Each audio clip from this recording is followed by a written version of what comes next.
first clue is not a skull under glass, or a name printed in an old museum label, but a line of human presence pressed into a continent that is colder than memory. Europe, tens of thousands of years ago, is not the green map familiar today. It is a broken world of open steppe, frozen ridges, dark pine margins, limestone valleys, and wind moving over grass so dry it whispers like bone. Herds pass across the land in slow migrations: reindeer, horse, bison, woolly rhinoceros, mammoth in some regions, creatures built for a climate that leans hard against every living thing. The rivers are wider in places, lower in others, braided with gravel and meltwater. Sea levels sit far below the modern coastlines, exposing plains that will one day vanish beneath waves. Caves open in cliffs like black mouths, not as permanent homes for most people, but as shelters, lookout points, workshops, memory places, and accidents of preservation. Somewhere in this world, small bands of Homo sapiens move beneath a sky that can turn from pale blue to iron in the space of an afternoon.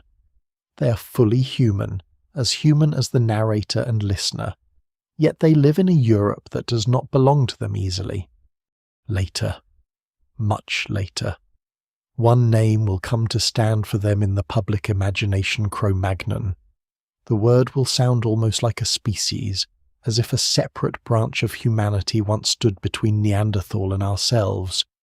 It will appear in school books, documentaries, museum captions, and illustrations of tall Ice Age hunters staring across a valley with spear in hand. But the name is both famous and misleading. Cro-Magnon is not a different species. It is not the first human being. It is not even the earliest known Homo sapiens in Europe in the broadest sense. It is a historical name attached to a particular discovery in southwestern France, and from there it grew into a symbol much larger than the bones that first carried it. That is the heart of the puzzle. The people called Cro-Magnon became icons of Europe's earliest modern humans, yet the deeper scientific story now stretches before them, around them, and beyond them, into older migrations, uncertain frontiers, failed footholds, vanished lineages, and the long shadow of Neanderthals who were still living on the continent when modern humans arrived. Before we go deeper, take a moment to like the video and subscribe, if this is the kind of history and mystery you enjoy. The story ahead is not the simple tale once told, in which one superior human type enters Europe and replaces another as if history were a clean line drawn across a map. The evidence remains incomplete, and every new genome, tooth, blade, pigment stain, and cave layer seems to make the picture more human, not less. Europe at this time is not an empty stage. For hundreds of thousands of years, Neanderthals have known its valleys, shelters, seasons, animals, stones, and dangers. They are not crude shadows waiting to vanish. They are skilled, local, adapted, and in some regions deeply rooted. When Homo sapiens begins appearing at the edges and interiors of this world, the meeting is not one event. It is a frontier that shifts across thousands of years, sometimes direct, sometimes indirect, sometimes perhaps not a meeting at all, but a replacement separated by time, climate, and geography. This is where the old image of Cro-Magnon begins to fracture in a useful way. The familiar figure, the early modern European with a strong brow, high skull, robust body, ornaments, tools, and cave art somewhere in the background, belongs to a later and more visible part of a longer story. Before the famous French remains were known, before the word Cro-Magnon became a shorthand for Ice Age humanity, earlier Homo sapiens groups had already entered Europe. Some reached higher latitudes around 45,000 years ago, Some carried stone technologies that do not fit neatly into older categories. Some left only fragments, a few bones, a tooth, scattered tools, traces so slight that for generations they could be mistaken, overlooked, or argued over. Some may have disappeared without becoming the direct ancestors of later Europeans. That is one of the strangest details in the story. The first arrivals are not always the ones who inherit the land. Imagine one of these small groups moving through a cold corridor of Central Europe. They do not look like invaders in the dramatic sense. They are not marching in numbers large enough to overwhelm a continent. They are likely few, mobile, watchful, and dependent on knowledge that must be constantly tested against weather. They follow animals, stone sources, river passages, and the thin logic of survival. Their shelters are temporary. Their visits to caves may last days or seasons, not lifetimes. A hearth is not a romantic symbol here. It is warmth, protection, cooked food, workable stone, social gravity, and the center of planning. Clothing matters. The ability to stitch, wrap, scrape hides, and keep wind away from skin may be as important as any spear point. Their world is not only hunted, it is endured. What survives in the record suggests not an easy expansion, but repeated negotiation with cold, distance, hunger, and uncertainty. Yet these people are not merely survivors in fur and stone. They carry symbolic worlds with them. The evidence for early modern humans in Ice Age Europe includes ornaments, pigments, shaped bone, careful tools, and eventually some of the most haunting images ever left by human hands. There is a temptation to make art the dividing line, to say that here, finally, the modern mind announces itself on cave walls, but even that is too simple. Neanderthals also used pigments, ornaments, and symbolic behaviors in ways scholars still debate. The puzzle is not whether one kind of human had a mind and the other did not. The puzzle is how different human populations, each with their own histories, capacities, and adaptations, moved through overlapping worlds and left traces that archaeologists now try to separate from sediments, dates, and damaged bone. The landscape itself works against certainty. Ice Age Europe preserves some things beautifully and erases others without mercy. A cave can protect a bone for tens of thousands of years, while an open campsite disappears under frost, erosion, roots, floodplain movement, or later human activity. Coastlines that may once have guided movement now lie drowned beneath modern seas. Wooden tools, woven fibres, skin clothing, carrying bags, and most daily objects decay almost completely. The record favours stone, bone, teeth, charcoal, and mineral pigment, which means it favours the durable edges of life rather than life as it was lived. A person could love, remember, teach, grieve, plan, sing, joke dryly at bad weather, and leave almost nothing that survives except a flint flake and a trace of smoke. This imbalance is one reason the Cro-Magnon puzzle remains so powerful. The people feel close, but the evidence reaches us through a narrow keyhole. The old name also carries another illusion that once Homo sapiens arrives, the story of Europe becomes the story of us. Genetics has made that assumption more complicated. Ancient DNA has shown that the continent was shaped by movements that did not all last, by populations that branched, mixed, shrank, vanished, and were partly replaced.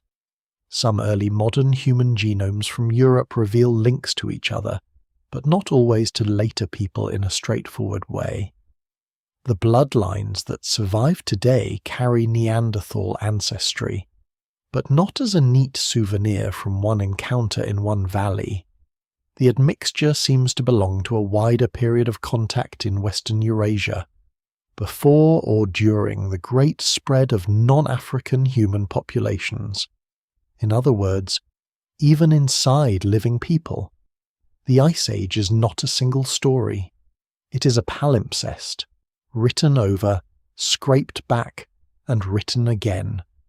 So the opening mystery is not simply who the Cro-Magnons were. It is why a name from one French rock shelter became the mask worn by a much larger transformation. It is why the first modern humans in Europe appear in pulses rather than a single wave. It is why some pioneers seem to fade from the genetic future while later groups endure. It is why Neanderthals, long adapted to the continent, disappear across a span of time rather than in one clean catastrophe. It is why bodies that look familiar can belong to worlds almost impossible to reconstruct completely. And it is why, when we look at Cro-Magnon, we're not looking at a primitive version of ourselves, but at a mirror set in Ice Age stone, recognizable, distorted by time, and surrounded by shadows that science is only beginning to name. The wind keeps moving across the steppe. A group crosses a ridge, leaving no monument, no inscription, no memory that can be spoken by descendants with certainty. Behind them, Neanderthal fires may still burn in other valleys. Ahead of them lie shelters, extinctions, images, burials, failed lines, surviving genes, and the long road toward the people later called Cro-Magnon. Their footprints do not announce the beginning of humanity. They mark a colder, stranger threshold the moment modern humans enter Europe, not as masters of the continent, but as another fragile human presence trying to last. The name begins not in the deep cold itself, but in the 19th century, when Europe is learning to look at its own ground differently. In the Dordogne region of southwestern France, near the village of Les Eyzies, cliffs of pale limestone rise above the Vézère Valley, a landscape now famous for prehistoric shelters, painted caves, and archaeological layers stacked like a second kind of memory beneath the soil. But in 1868 the valley is not yet the grand museum of human antiquity. It will become. It is rural, rocky, and practical. Workmen are cutting into the land, making way for modern passage, when an old shelter in the cliff begins to give up remains that do not belong to the ordinary past. Beneath the overhang known as Cro-Magnon, human bones appear with tools, animal remains, and ornaments. The scene is not dramatic in the way later imagination wants it to be. There is no sudden torchlit revelation, no ancient inscription naming the dead. There is disturbed sediment, careful recovery by the standards of the time, confusion, excitement, and the growing realization that the people in the shelter are very old, yet strangely familiar. The timing matters.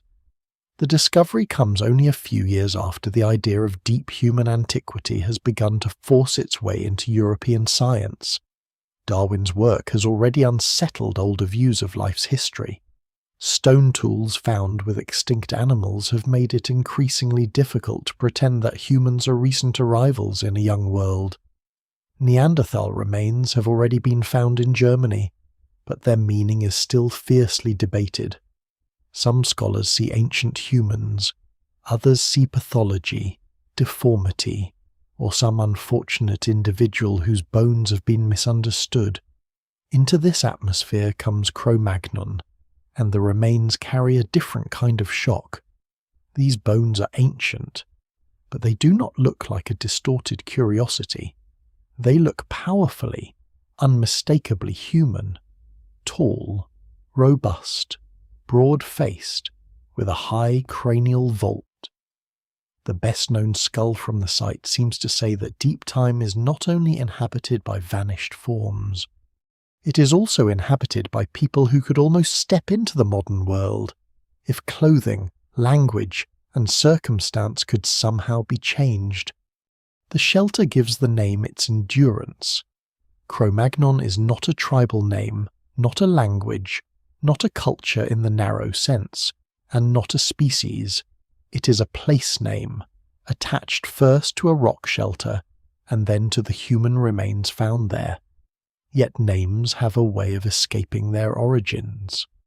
Once attached to ancient modern humans, Cro-Magnon becomes convenient. It sounds solid. It sounds like a category. It offers the public an easy figure to imagine. After the Neanderthal comes Cro-Magnon, and after Cro-Magnon comes us. That sequence is tidy, memorable, and wrong in important ways. The people from the shelter are Homo sapiens, anatomically modern humans, part of the wider human species to which living people belong. They're not a separate rung on a ladder. They're not a halfway stage. They're not the first Homo sapiens anywhere, and current evidence shows they are not the earliest modern humans to enter Europe, but because their remains were striking, accessible, and found at a time when Europe was hungry for origins, they became symbols of an entire Ice Age humanity. What was actually found at Cro-Magnon is more intimate than the later myth. The shelter contained several individuals, including the famous adult male often called Cro-Magnon 1, along with other remains and associated objects. The bones were not simply scattered debris from an animal den. They appeared in a context that suggested deliberate human attention to the dead, though the exact interpretation of the burial and site formation has been discussed and re-examined over time. Ornaments made from shells were associated with the place, and later dating has placed some of these decorative objects around 32 to 31,000 years before the present. That detail changes the mood of the discovery. These were not just bodies in stone, they were people connected to adornment, identity, and perhaps memory. A shell pierced for wearing is a small object, but it carries a large implication.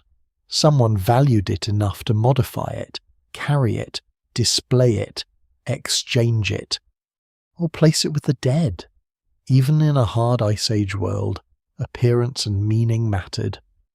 The famous skull of Cro-Magnon 1 has often been described as old, not merely because of its date, but because the adult male shows signs of a long and physically demanding life.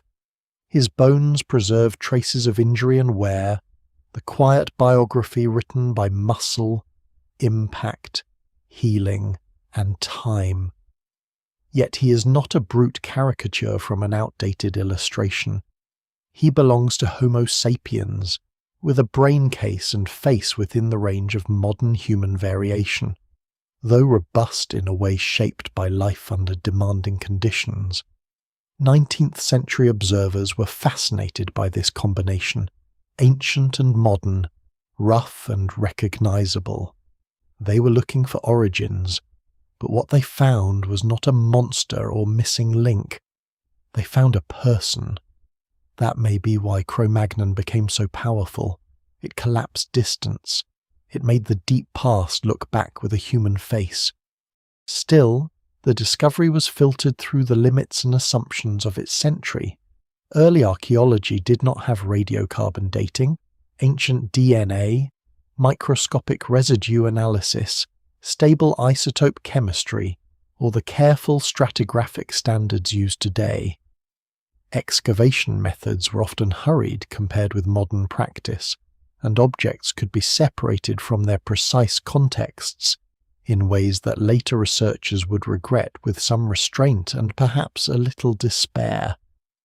The evidence remains incomplete because the past was not recovered under modern conditions. The Cro-Magnon shelter became famous before science had the tools to fully understand what fame was being attached to.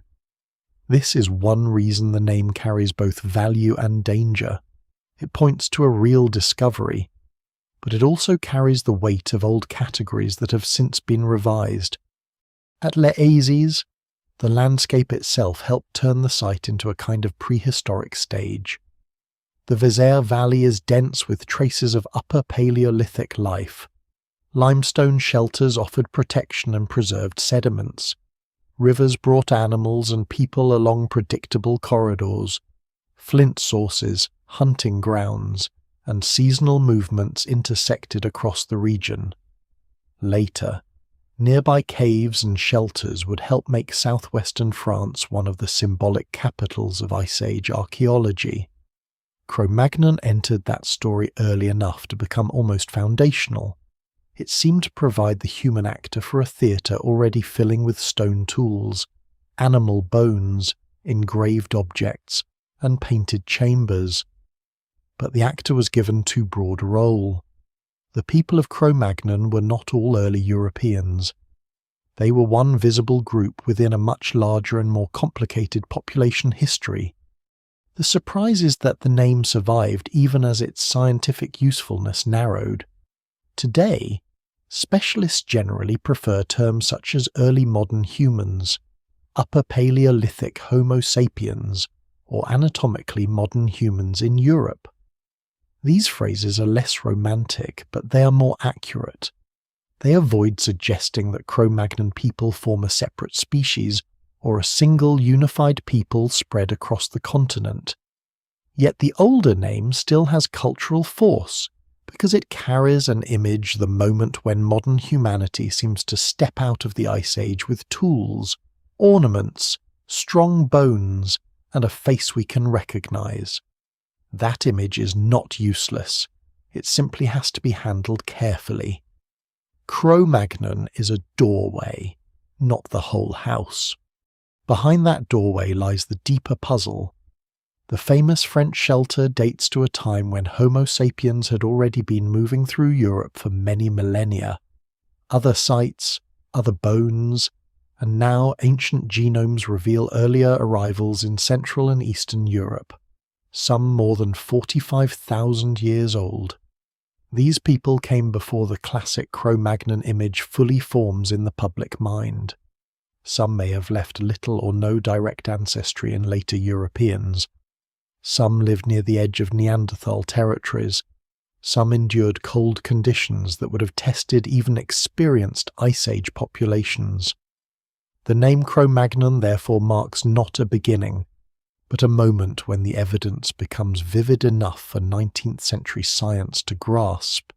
It is the point where the ancient European Homo sapiens story first acquired a face, a shelter, and a name. The rock overhang at Les Eyzies still matters because it reminds us how human origins are often discovered unevenly. A place becomes famous not only because it is first, but because it is found at the right moment, preserved in the right way, interpreted by the right generation, and repeated until it becomes almost mythic. Cro-Magnon is one of those names. It is real, but enlarged. It belongs to bones in a French shelter, but it has been made to stand for Ice Age modern humans more broadly. To understand the earliest Homo sapiens in Europe, the name must be both honoured and loosened. The story begins with the shelter, but it cannot remain there. The people under that limestone roof are not the first page of the book. They are a dramatic page that survived. Long before anyone spoke the word Cro-Magnon, as if it named a people. The people themselves existed without needing such a label. They moved, ate, slept, made tools, carried memories, chose paths through dangerous weather, and belonged to networks of kin whose names are gone completely. They did not know they would one day be arranged inside museum cases as representatives of Europe's first modern humans. They did not know that scholars would argue over their bones, measure their skulls, rename their category, and eventually recover genetic histories from ancient fragments smaller than a fingernail. The label came late, after the lives, after the deaths, after the burial or deposition, after the sediments closed over them, after the rock shelter waited through thousands of winters. This is one of the quiet distortions of prehistory. The names feel ancient, but most of them are modern inventions placed over lives that were never lived according to those names. To understand the Cro-Magnon puzzle, the label has to be separated from the biology. Cro-Magnon is not a species. The people associated with the famous French shelter are Homo sapiens, members of the same species as all living humans. Their skeletons are robust, their faces and bodies shaped by Ice Age life. But they are not halfway between Neanderthals and modern people. They are modern humans in an anatomical sense, though not modern in culture, technology, language, or worldview in any simple present-day meaning of the word. That distinction matters because older stories often treated human evolution as a ladder. In that ladder, Neanderthals stood below, Cro-Magnon stood above them, and present-day people stood at the top, as if history had been patiently climbing toward us. Science has spent much of the last century breaking that ladder apart. What remains is more like a branching river system with channels that split, rejoin, dry out, flood, and sometimes leave only a faint stain in the ground. The term anatomically modern humans is useful, but even it can be misleading if heard too casually. It does not mean that a person from 30 or 45,000 years ago would be indistinguishable in every physical detail from people today. It means that the basic skeletal pattern falls within the range of Homo sapiens, a rounded skull compared with earlier human forms, a smaller face tucked beneath the brain case, a chin, a lighter build than many archaic humans, and a suite of traits that mark them as part of our species. But early Homo sapiens populations were diverse.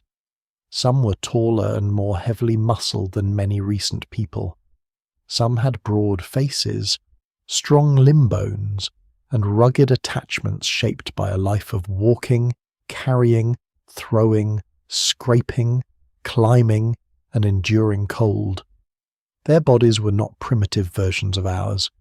They were bodies tuned by ancestry, diet, climate, activity, and survival.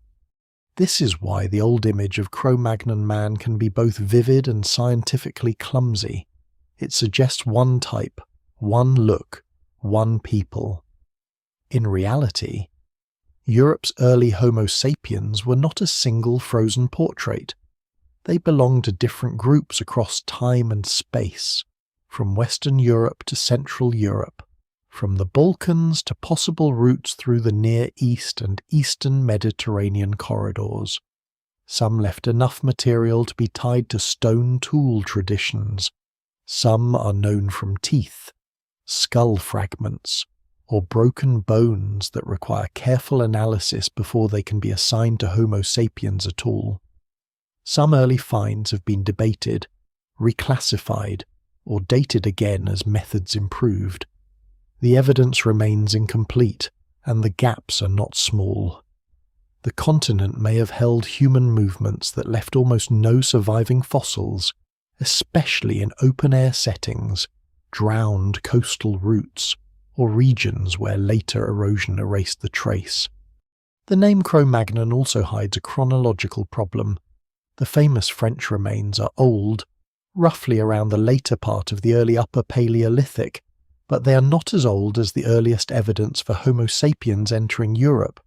At places such as Ranis in Germany, fragments linked with Homo sapiens show that modern humans reached cold higher latitude Europe by around 45,000 years ago.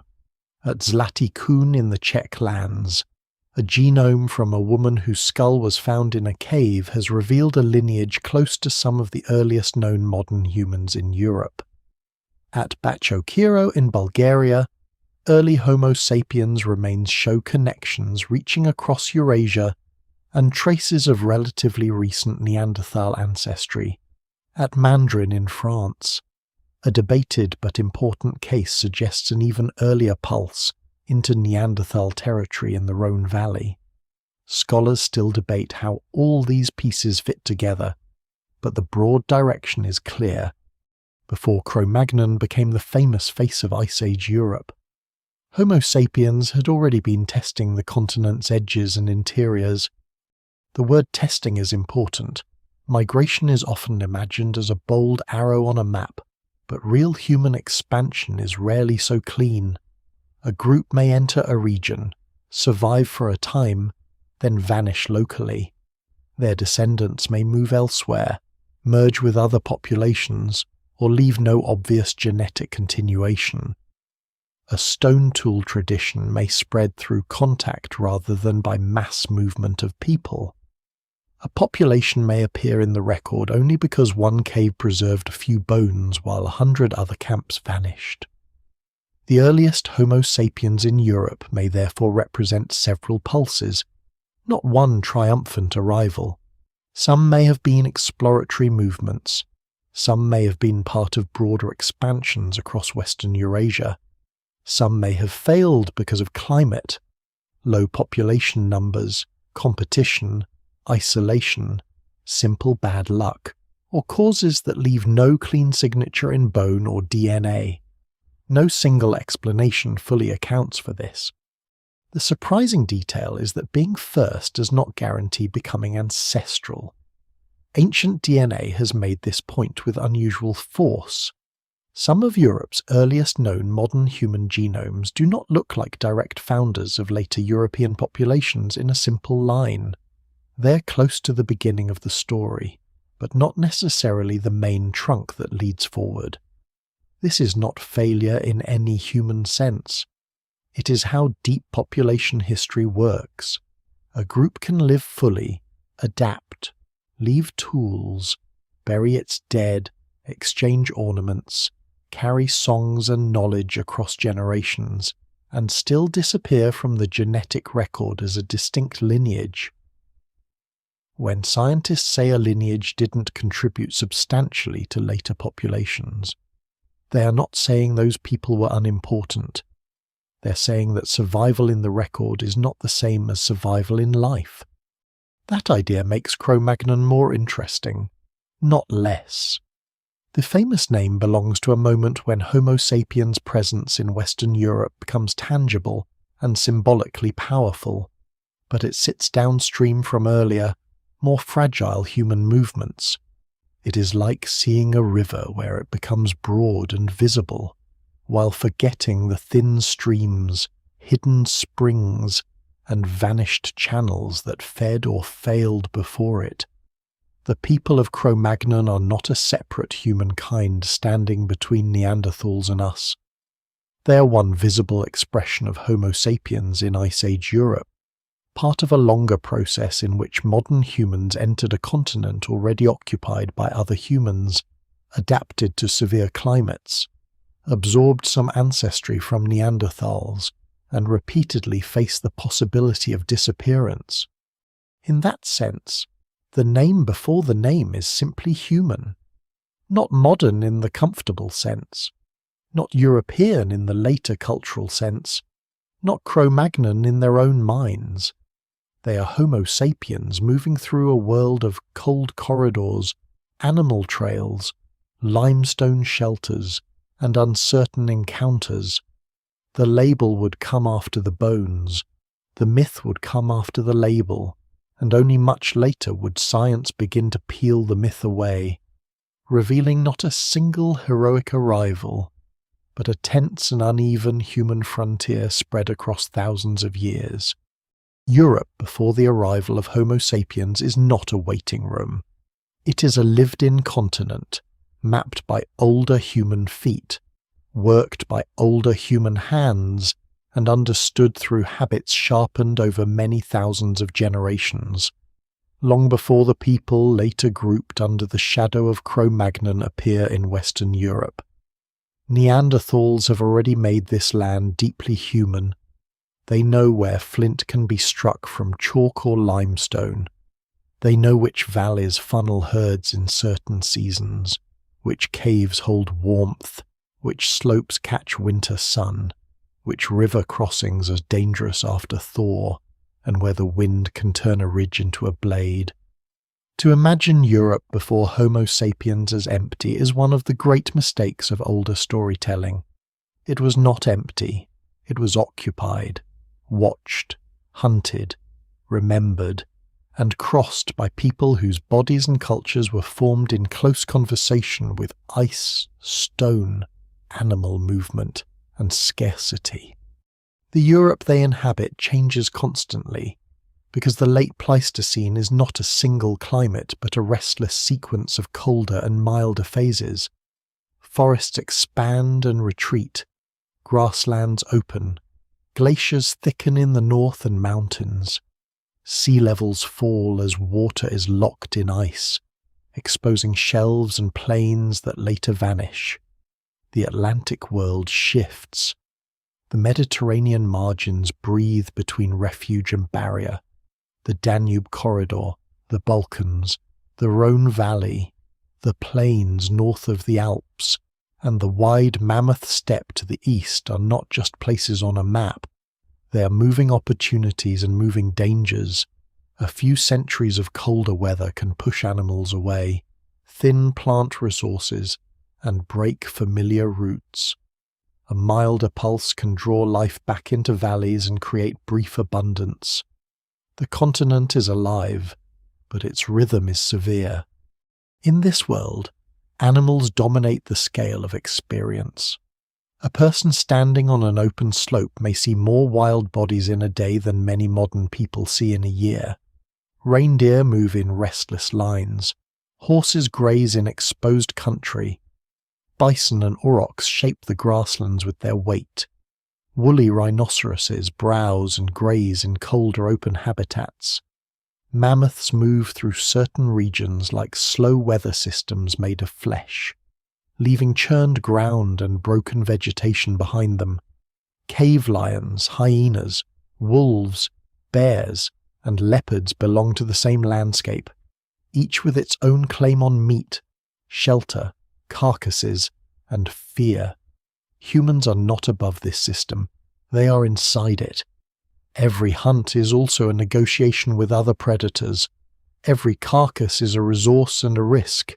Every cave has to be understood not as a romantic home, but as a place that may already have an owner with teeth. Neanderthals are exceptionally well suited to this demanding continent, though not in the cartoonish sense once imagined. Their bodies are powerful, compact, and muscular, with broad trunks, strong limbs, and faces adapted to lives of intense physical exertion in cold and variable settings. They make sophisticated stone tools, haft points onto handles, use fire, process hides, exploit large animals, gather plant foods when available, and organize life around knowledge that does not fossilize easily. The evidence for their symbolic behavior, ornamentation, pigment use, and treatment of the dead remains debated in places, but the old idea of Neanderthals as dim brutes has collapsed. What survives in the record suggests flexible humans, not failed experiments. They are different from Homo sapiens, but difference is not deficiency. Their Europe is also not uniform. A Neanderthal group in northwestern Europe may face different pressures from one in the Italian peninsula, Iberia, the Balkans, or the Caucasus. Some regions may serve as refuges during harsh climatic pulses. Others may be abandoned and recolonized repeatedly. Recent genetic work has made this even more complicated by showing that late Neanderthal populations in parts of Western Europe were not necessarily collapsing through a simple, steady genetic decline before modern humans appeared. That detail matters because it removes a comforting simplicity from the story.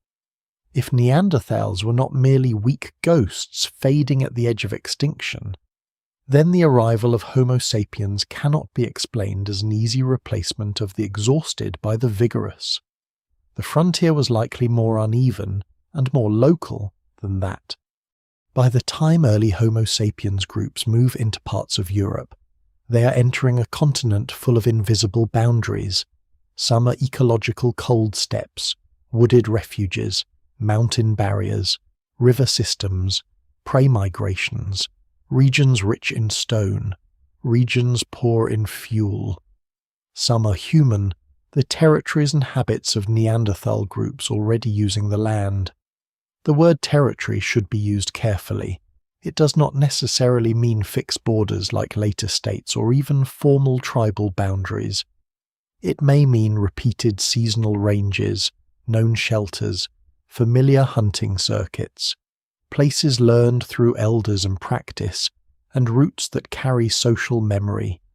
A valley can belong to a group not because it is fenced, but because generations have survived by knowing it. This is one reason the first Homo sapiens movements into Europe are so fascinating. They were not only moving through climate, they were moving through another humanity's landscape. They may have seen Neanderthal hearths, followed trails used by Neanderthal hunters, encountered abandoned camps, or avoided places where others were active. In some regions they may have met directly. In others they may have arrived after local Neanderthals had already left. Scholars still debate the timing and texture of these overlaps, and the pattern differs from region to region. Europe was not one encounter, but many frontiers, a cave in Germany, a shelter in France, a layer in Italy, and a tooth in Bulgaria do not tell the same story at the same pace. The land itself could exaggerate this patchwork. During cold phases, populations of both humans and animals may have become more fragmented, pulled toward survivable pockets. During milder periods, routes reopened and contacts may have increased. Small populations are especially vulnerable to bad years, a storm season, failed hunts, low births, disease, isolation from exchange partners, or simple misfortune can matter greatly when numbers are thin. No single explanation fully accounts for why some early Homo sapiens groups did not last in Europe, or why Neanderthals disappeared across the continent in a staggered way. The evidence is too scattered, the time spans too long, and the human decisions too poorly preserved. Still, one image helps hold the complexity together. Europe before Cro-Magnon is a continent of overlapping endurance. Neanderthals endure through long familiarity. Animals endure through migration, fat, fur, and instinct. Plants endure in refuges and return when warmth allows. Rivers endure by changing course. Into this world, Homo sapiens enters not as a final answer, but as another experiment in survival. The land has no reason to welcome them. It has broken many populations before and will break some again. But the newcomers bring their own strengths, wide social networks, flexible technologies, ornaments and symbols that may help maintain identity across distance, and perhaps ways of linking groups that allow knowledge to travel farther than any one band can walk. Before the shelter at Cro-Magnon, before the shell ornaments and the famous skull, Europe is already layered with human presence. Its caves hold older fires, its flints remember older hands, its valleys carry the movements of people who are not ancestors in a simple line, but relatives in a wider human story. When Homo sapiens arrives, they do not step into a wilderness untouched by mind. They step into a continent where another human form has already learned the grammar of cold. That is what makes the beginning so tense. The Cro-Magnon story is not a dawn over empty land. It is a new fire appearing in a landscape where fires have been burning for a very long time. The bodies of the people later called Cro-Magnon carry the first obvious shock of recognition. They're not strange in the way Neanderthal skeletons once seemed strange to 19th century eyes. They are Homo sapiens, with skulls and faces that belong inside the broad range of modern humanity. Yet they are not simply modern Europeans in fur clothing. Their bones often give an impression of strength that can surprise people who imagine the Ice Age as a time of thin, desperate fragility. Many early Upper Paleolithic humans in Europe were tall, powerfully built, and physically marked by lives of movement and labour. Their skeletons speak of bodies used constantly and intensely, not in occasional exercise, but in the ordinary demands of staying alive. The difference is not a sign that they were a separate kind of human. It is a reminder that the human body responds to the world that trains it. To look at a Cro-Magnon skull is to see both familiarity and distance. The cranial vault is high and rounded compared with Neanderthals. The face, though sometimes broad and robust, does not project forward in the same way. There is a chin. The brow region is not absent, but it does not form the heavy continuous bar associated with classic Neanderthal anatomy. The skeleton below the head can be long-limbed and strong, with muscle attachments shaped by repeated force. These people walked enormous distances, carried loads, butchered animals, worked stone, processed hides, built fires, moved through uneven terrain, and endured cold with bodies that had no modern insulation except what they could make. The evidence remains incomplete, because a few skeletons can never represent every person across Ice Age Europe. But what survives suggests a population accustomed to physical intensity from early life onward. Their robust bodies have sometimes been misunderstood. Older illustrations made Cro-Magnon people look like heroic hunters, from a prehistoric epic broad-shouldered men posed against mammoths, women draped in hides, everyone noble, stern, and strangely clean. That image carries its own distortion. Strength in the bones does not mean constant drama. Much of Ice Age life was probably repetitive, skilled, patient, and practical. Scraping a hide until it becomes usable clothing is not spectacular, but without it a winter journey may fail. Carrying fuel where wood is scarce is not glamorous, but fire without fuel is only an idea. Following herds requires not only courage, but memory, timing, and restraint. A body built for this world is not only a hunting body, it is a walking body, a working body, a cold weather body, a body shaped by days that do not ask whether a person feels ready. The climate is part of the anatomy. In cold environments, human bodies face a relentless arithmetic of heat. Neanderthals, with compact builds, broad trunks, and shorter distal limbs compared with many modern humans, have often been interpreted as well suited to conserving heat in Ice Age conditions. Early Homo sapiens entering Europe bring a different body plan, one with roots in warmer regions, but over time their lives in cold landscapes leave marks through activity, clothing technology, shelter use, diet, and possibly selection across generations. They do not need to become Neanderthals to survive the cold. They survive through culture as much as flesh, a needle, an awl, a scraper, a fitted hide garment, a fire carefully fed, a shelter chosen out of the wind, and a social group able to share labour can change what anatomy alone would allow. That is one of the quiet revolutions behind early modern human success. Homo sapiens is not the strongest animal on the steppe, not the fastest, not the best insulated, not the most dangerous in close combat. The species survives by turning knowledge into a second body. Clothing extends skin, tools extend teeth and hands, fire extends metabolism into the night, ornaments and symbols may extend identity across distance, helping groups recognize allies, partners, and shared traditions. Language, though it leaves no direct fossil, likely carries maps, warnings, stories, and memories farther than any individual can discover alone. Scholars still debate the exact relationship between anatomy, cognition, and culture. But the pattern is clear enough. The human body of this period cannot be understood apart from the technologies and social worlds wrapped around it. The bones also reveal hardship. Many Upper Paleolithic skeletons show evidence of stress, injury, dental wear, and physical strain. Teeth could be used not only for eating, but as tools, gripping hides or fibers while hands worked them.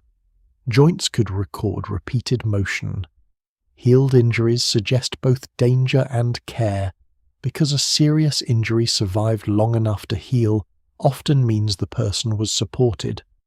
The famous Cro-Magnon 1 individual has been discussed for signs of trauma and disease, including damage that may have affected his face. Whatever the exact diagnosis, the broader point is more human than medical Ice Age lives left marks. These were not untouched specimens of prehistoric vitality. They were people with pain, adaptation, endurance, and histories written into bone. Diet helped build them too. Early modern humans in Europe often depended heavily on animal foods, especially in colder open environments where plant resources could be seasonal, scattered, or limited.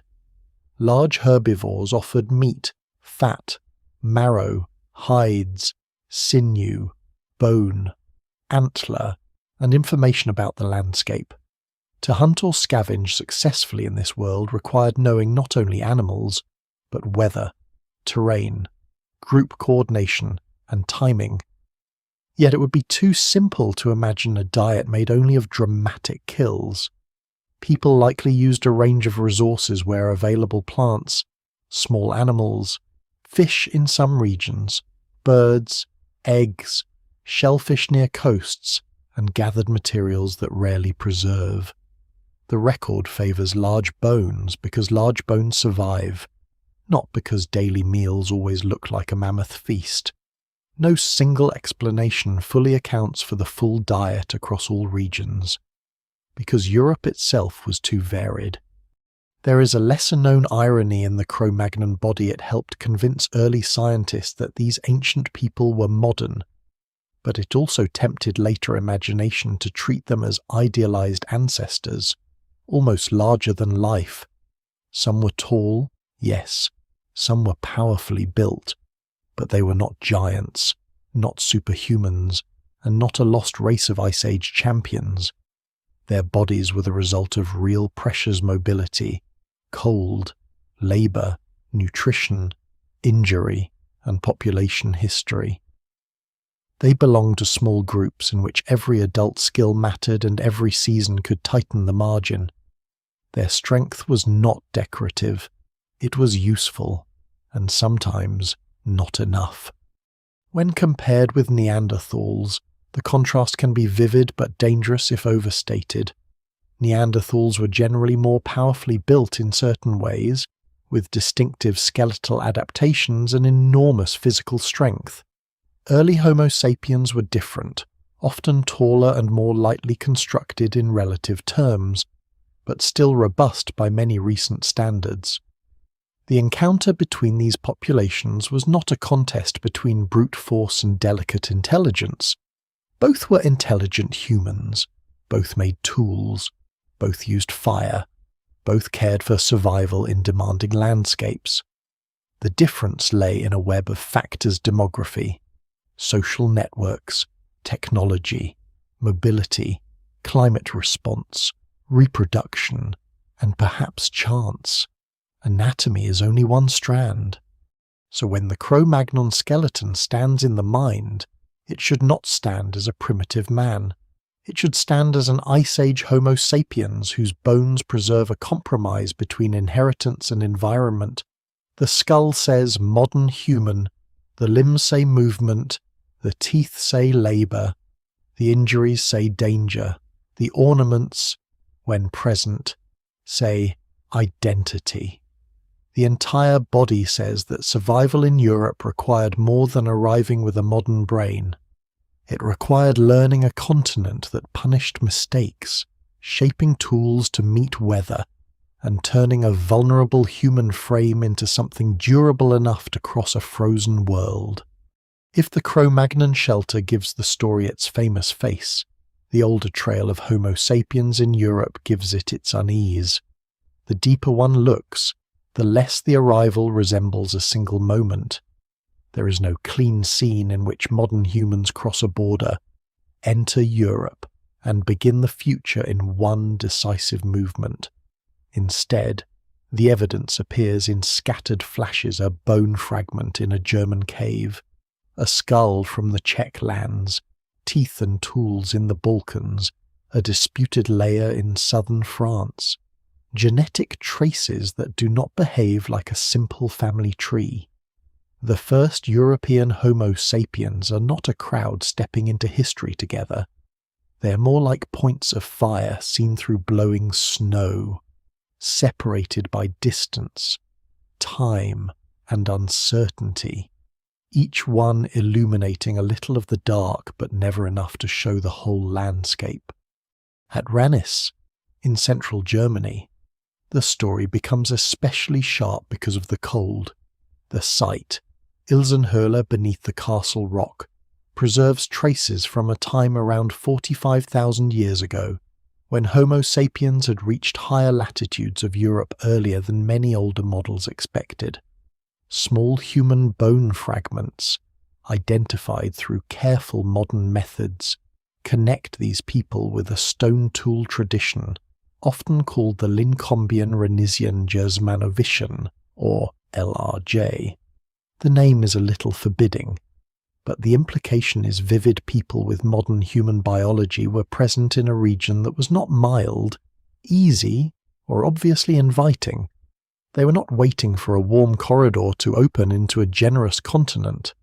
They were moving through a cold European world while Neanderthals still existed elsewhere, and perhaps nearby in time or space depending on the region. Ranis matters because it changes the emotional temperature of the first arrival story. These early Homo sapiens were not simply following comfort. Environmental evidence suggests a harsh, open landscape, closer to cold steppe or tundra than forested refuge. Their use of the cave seems short-term, mobile, and strategic rather than settled. They came and went, likely following animals and opportunities, leaving behind fragments that only much later could be read as human presence. Their diet appears heavily tied to large terrestrial animals, which makes sense in a place where calories could be locked inside bodies moving across the open cold. The surprising detail is not merely that modern humans reached this far north so early, it is that they did so under conditions that look punishing, even by Ice Age standards. What survives in the record suggests not an easy expansion, but a testing ground. Far to the southeast, Bachokiro Cave in Bulgaria offers another kind of clue. There, early Homo sapiens remains from roughly the same broad period show that the Balkans were not just a passageway on a map, but part of a living frontier between Western Asia and Europe. The people represented at Bachokiro were close enough in time to Neanderthals that their genomes carry signs of relatively recent Neanderthal ancestry. This does not mean every early modern human in Europe was constantly meeting Neanderthals face to face, but it does show that the boundary between populations was porous, somewhere in the wider world through which these people moved. The continent was not sealed into separate species zones. Human groups approached, mixed, avoided, replaced, overlapped, and disappeared in patterns that archaeology can still only partly recover. Then there is Latikun, a name that sounds almost mythic, from the Czech lands, where a woman's skull preserved one of the most important early modern human genomes in Europe. Her remains are not famous in the old Cro-Magnon way, not surrounded by the same public image of Ice Age hunters and painted caves, but genetically she stands near the beginning of the European Homo sapiens story. The genome linked to Zlati-Kun and the related evidence from Ranis suggest a population that was small, deep in time, and not simply ancestral to later Europeans in a straightforward line. This is one of the most haunting discoveries of modern ancient DNA. Some of the first modern humans known in Europe may have belonged to lineages that faded away. They lived in the continent, but they did not necessarily become the main root of the people who later filled it. That possibility gives the word arrival a different meaning. Arrival is not the same as establishment. A group can enter a region, survive for generations, even adapt impressively, and still vanish as a distinct population. They may merge into others, die out locally, move away, or leave descendants whose genetic signal is later diluted beyond recognition. A successful footprint in archaeology is not always a successful ancestry line in genetics. This distinction is easy to miss because maps like arrows, they make migration look permanent. But Ice Age Europe was not a blank surface accepting arrows. It was a volatile continent where small groups could be erased by climate swings, demographic fragility, isolation, and chance. Scholars still debate how many pulses of Homo sapiens movement entered Europe before the later populations that became more visibly continuous. The site of Mandrin in the Rhône Valley of France adds another layer, and it must be handled carefully. Some evidence there has been interpreted as showing a very early Homo sapiens incursion into Neanderthal territory. Perhaps more than 50,000 years ago, if correct, it would push part of the modern human presence in Western Europe earlier than the better established wave around 45,000 years ago. But the interpretation remains debated, and it is safer to see Mandrin as a possible early pulse rather than a simple declaration that Homo sapiens had already conquered Western Europe.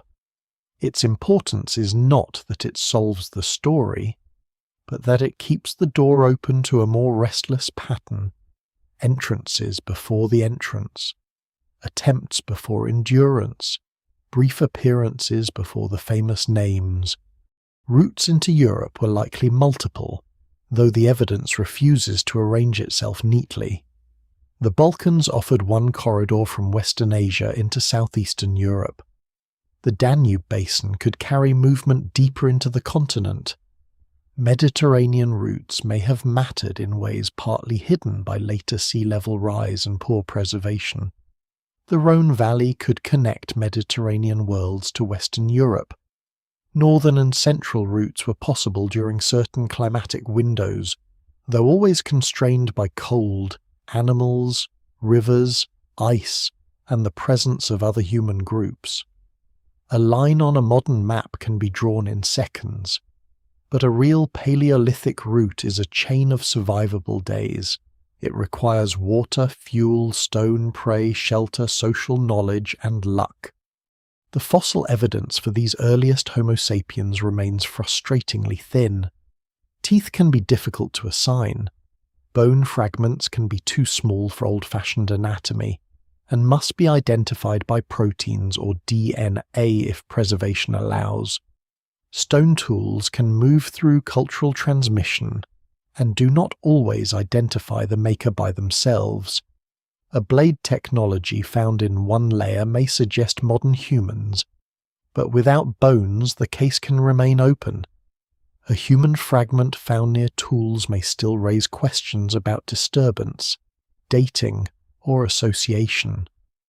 The evidence remains incomplete not because the events were rare alone, but because preservation is mercilessly selective.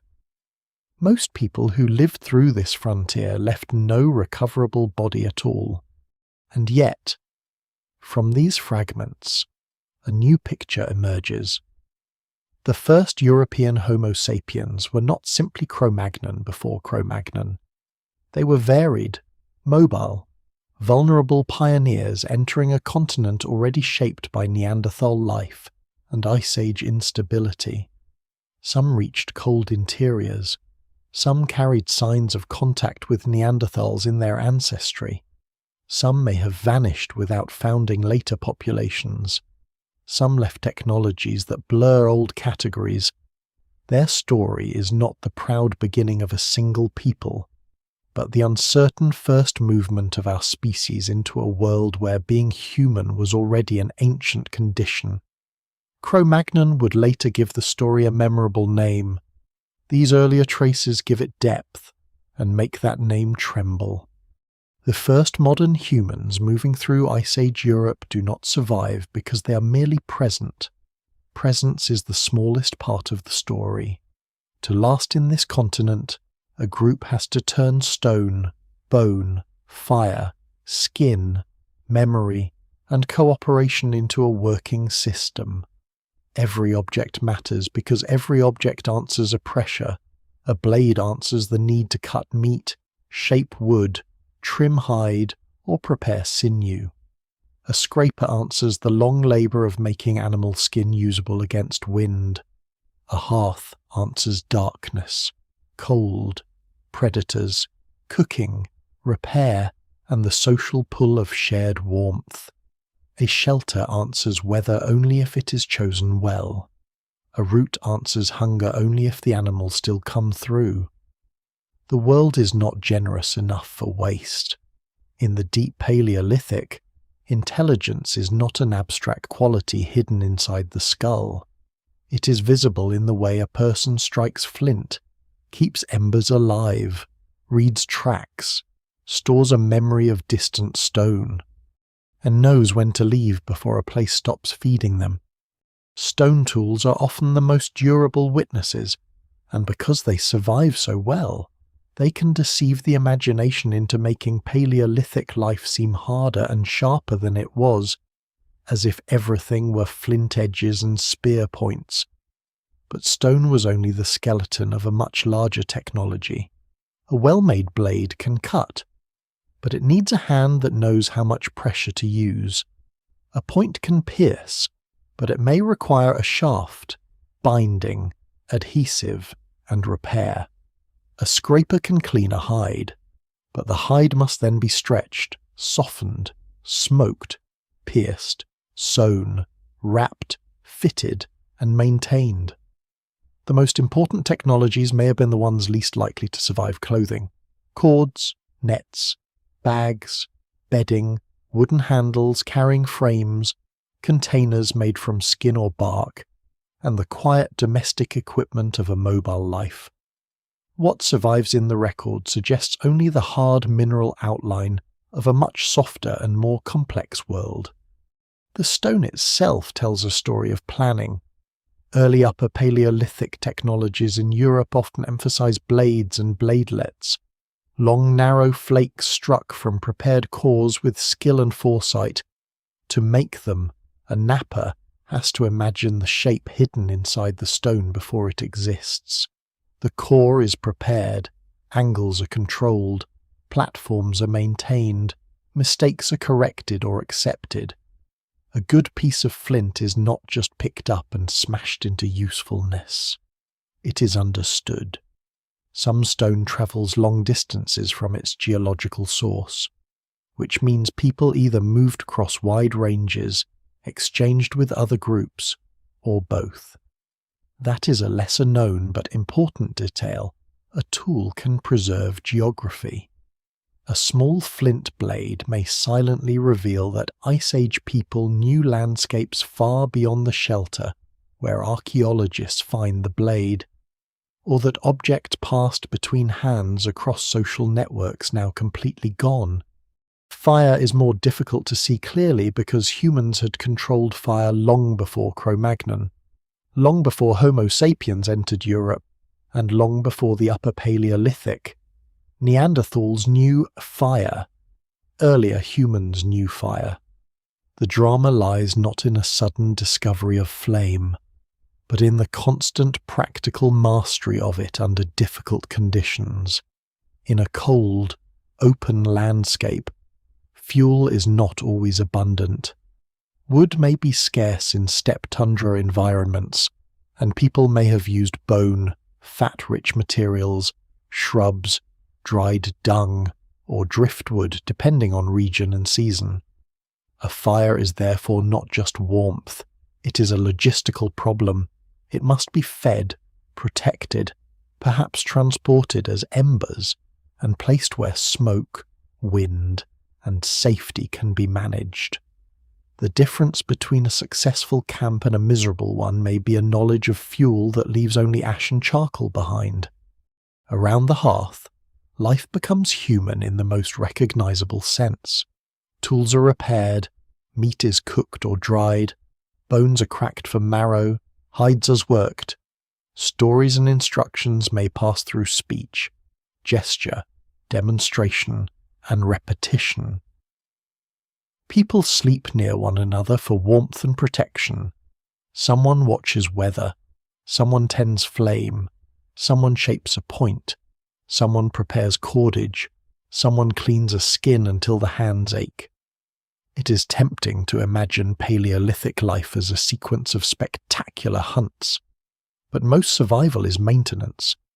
The daily work of not dying is repetitive, edges dull, bindings loosen, clothing tears, feet become sore, fuel runs low, meat spoils if not handled. A group that cannot maintain its equipment cannot keep moving, and a group that cannot keep moving may lose contact with animals, stone, and other people. Hunting in this world requires more than bravery. Large animals are dangerous, and a failed hunt can injure adults whose labour the group depends on. Early modern humans likely used a variety of strategies: ambush, driving animals through terrain, close-range thrusting weapons in some contexts, thrown projectiles or darts in others, traps or landscape features where available, and coordinated pursuit shaped by detailed knowledge of animal behaviour. The evidence remains incomplete because wood and fibre weapons rarely survive, and because a kill site does not preserve the decisions that led animals there. Still, cut marks on bone, broken marrow bones, stone points, seasonality data, and animal assemblages all suggest people understood prey with patience. They did not simply attack the Ice Age, they studied it. At Ranis and similar early sites, the image becomes especially lean. Small groups using caves briefly, moving through cold country, relying heavily on large terrestrial animals. This is not the settled cave kingdom of popular imagination. Caves are not always homes. Often they are stops in a wider circuit, places visited because they offer shelter, visibility, access to animals, or preservation after the fact. Many camps would have been in the open, near rivers, on terraces, beside migration paths, or at places where raw material could be found. These places are less likely to survive clearly. The archaeological record may therefore exaggerate cave life, just as it exaggerates stone. The real world of these people was mostly outdoors, spread across routes that have been folded into soil, drowned by rising seas, or scraped away by time. Clothing may have been one of the decisive technologies of early modern humans in Ice Age Europe, though it is one of the hardest to prove in detail. Bone awls, hide-working tools, needles in later Upper Paleolithic contexts, and the sheer demands of climate all point toward tailored or semi-tailored garments becoming increasingly important. A loose hide can warm a body near camp, but fitted clothing changes mobility. It allows a person to travel in wind, kneel on frozen ground, carry tools, and hunt away from immediate shelter.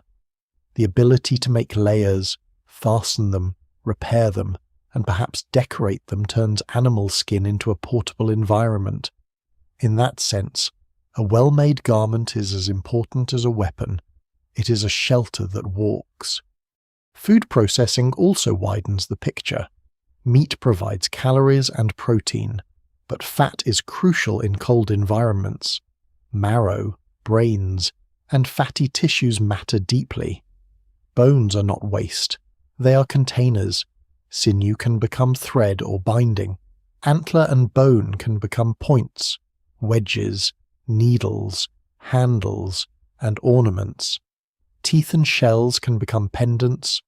Ochre can colour objects, bodies, hides, or spaces, and may also have practical uses in hide processing.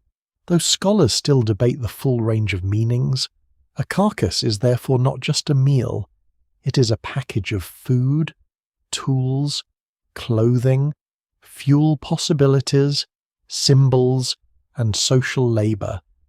The surprising detail is how much of this system depends on trust. A lone person, however skilled, is fragile in such a world. A group spreads risk, knowledge is shared. Injuries can be survived if others provide food and protection. Children, when present in these communities, would have been cared for within protective social worlds and gradually taught skills through observation and practice.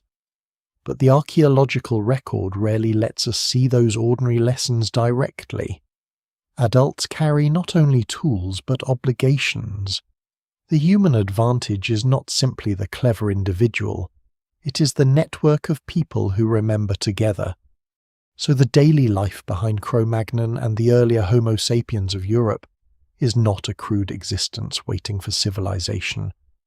It is civilization's distant foundation in portable form, fire carried in memory and ember, clothing made from animal bodies, tools designed before the blow falls, roots held in speech, identity marked by ornaments, and survival distributed across hands.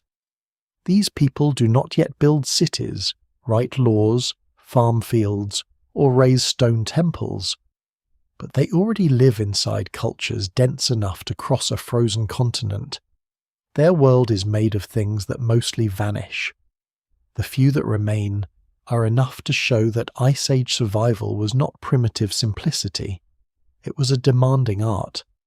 The practical world of blades, hides, hearths, and meat is only half of the human trace. At some point in Ice Age Europe, the record begins to thicken with signs that people are not merely crossing the land, but filling it with meaning, a pierced shell, a tooth pendant, a smear of ochre, an engraved line on bone, a flute carved from bird bone or ivory, a small figure shaped from mammoth tusk, an animal painted deep inside a cave where no one would casually wander. Each object is small compared with the landscape, yet each one changes the feeling of the story. These are not the remains of survival alone. They are traces of attention, memory, identity, and imagination. They suggest that early Homo sapiens in Europe carry more than tools. They carry inner worlds that sometimes touch the outer world hard enough to survive. This is where Cro-Magnon became almost mythical. The famous bones from southwestern France were found in a region that would later become inseparable from the art of the Upper Paleolithic, the Dordogne, the Vézère Valley, and the wider Franco-Cantabrian world holds some of the most extraordinary image-making known from prehistory animals drawn, painted, engraved, and shaded with such confidence that they seem less like primitive beginnings than fully formed visual intelligence. Horses bend their necks, bison lower their heads, lions move through darkness, mammoths, ibex, aurochs, deer, and signs that resist interpretation appear on stone surfaces that had waited in darkness for tens of thousands of years. Yet it is important to move carefully. Not every famous cave image belongs to the same date, the same people, or the same purpose. The phrase Cro-Magnon art can be convenient, but it can also blur many cultures, many millennia, and many communities into one romantic silhouette holding a torch. The caves themselves are not simple galleries. Some images appear in chambers that are difficult to reach, deep beyond the ordinary light of day. Others occur closer to live spaces, engraved on portable objects, bones, antler, stone plaquettes, or shelter walls. In the deep caves, sound changes, air cools, darkness becomes total if flame is covered. The floor can slope, narrow, open unexpectedly, or drop into hidden pits. To enter with fire is to bring a moving world of light onto stone. The surface flickers, cracks become backs, bulges become shoulders, hollows become shadows under bellies and jaws. The artist does not paint on a blank page. The cave already offers shapes. Human perception completes them. A line of charcoal or mineral pigment may not impose an animal on the wall, so much as release one that seemed to be waiting there. The materials are earthy and durable charcoal, manganese, iron-rich ochres, clays, engraved lines cut with stone points, pigments blown or applied by hand, pads, brushes, fingers, or tools that rarely preserve. Ochre especially has a deep human history, used long before the classic painted caves. It may mark bodies, hides, objects, spaces, or social identities. It may have practical roles as well as symbolic ones. Scholars still debate its meanings because colour survives more easily than intention. A red stain can say that someone cared enough to gather and prepare pigment, but it does not tell us whether the act was ritual, decorative, technical, social, mnemonic, or all of these at once. The evidence remains incomplete because meaning does not fossilize cleanly. Ornaments bring the symbolic world closer to the body. Pierced shells, animal teeth, ivory beads, bone pendants, and coloured objects suggest that people marked themselves and perhaps their group connections visually. An ornament is rarely just decoration in small-scale societies. It can show belonging, age, skill, alliance, exchange, memory, travel, or status. A shell found far from the sea may carry distance inside it.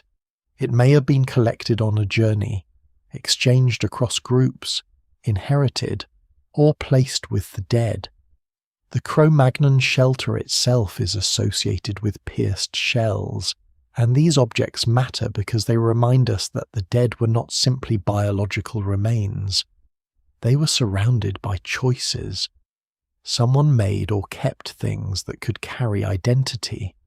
Someone understood that a small object worn on the body could mean something beyond its material size.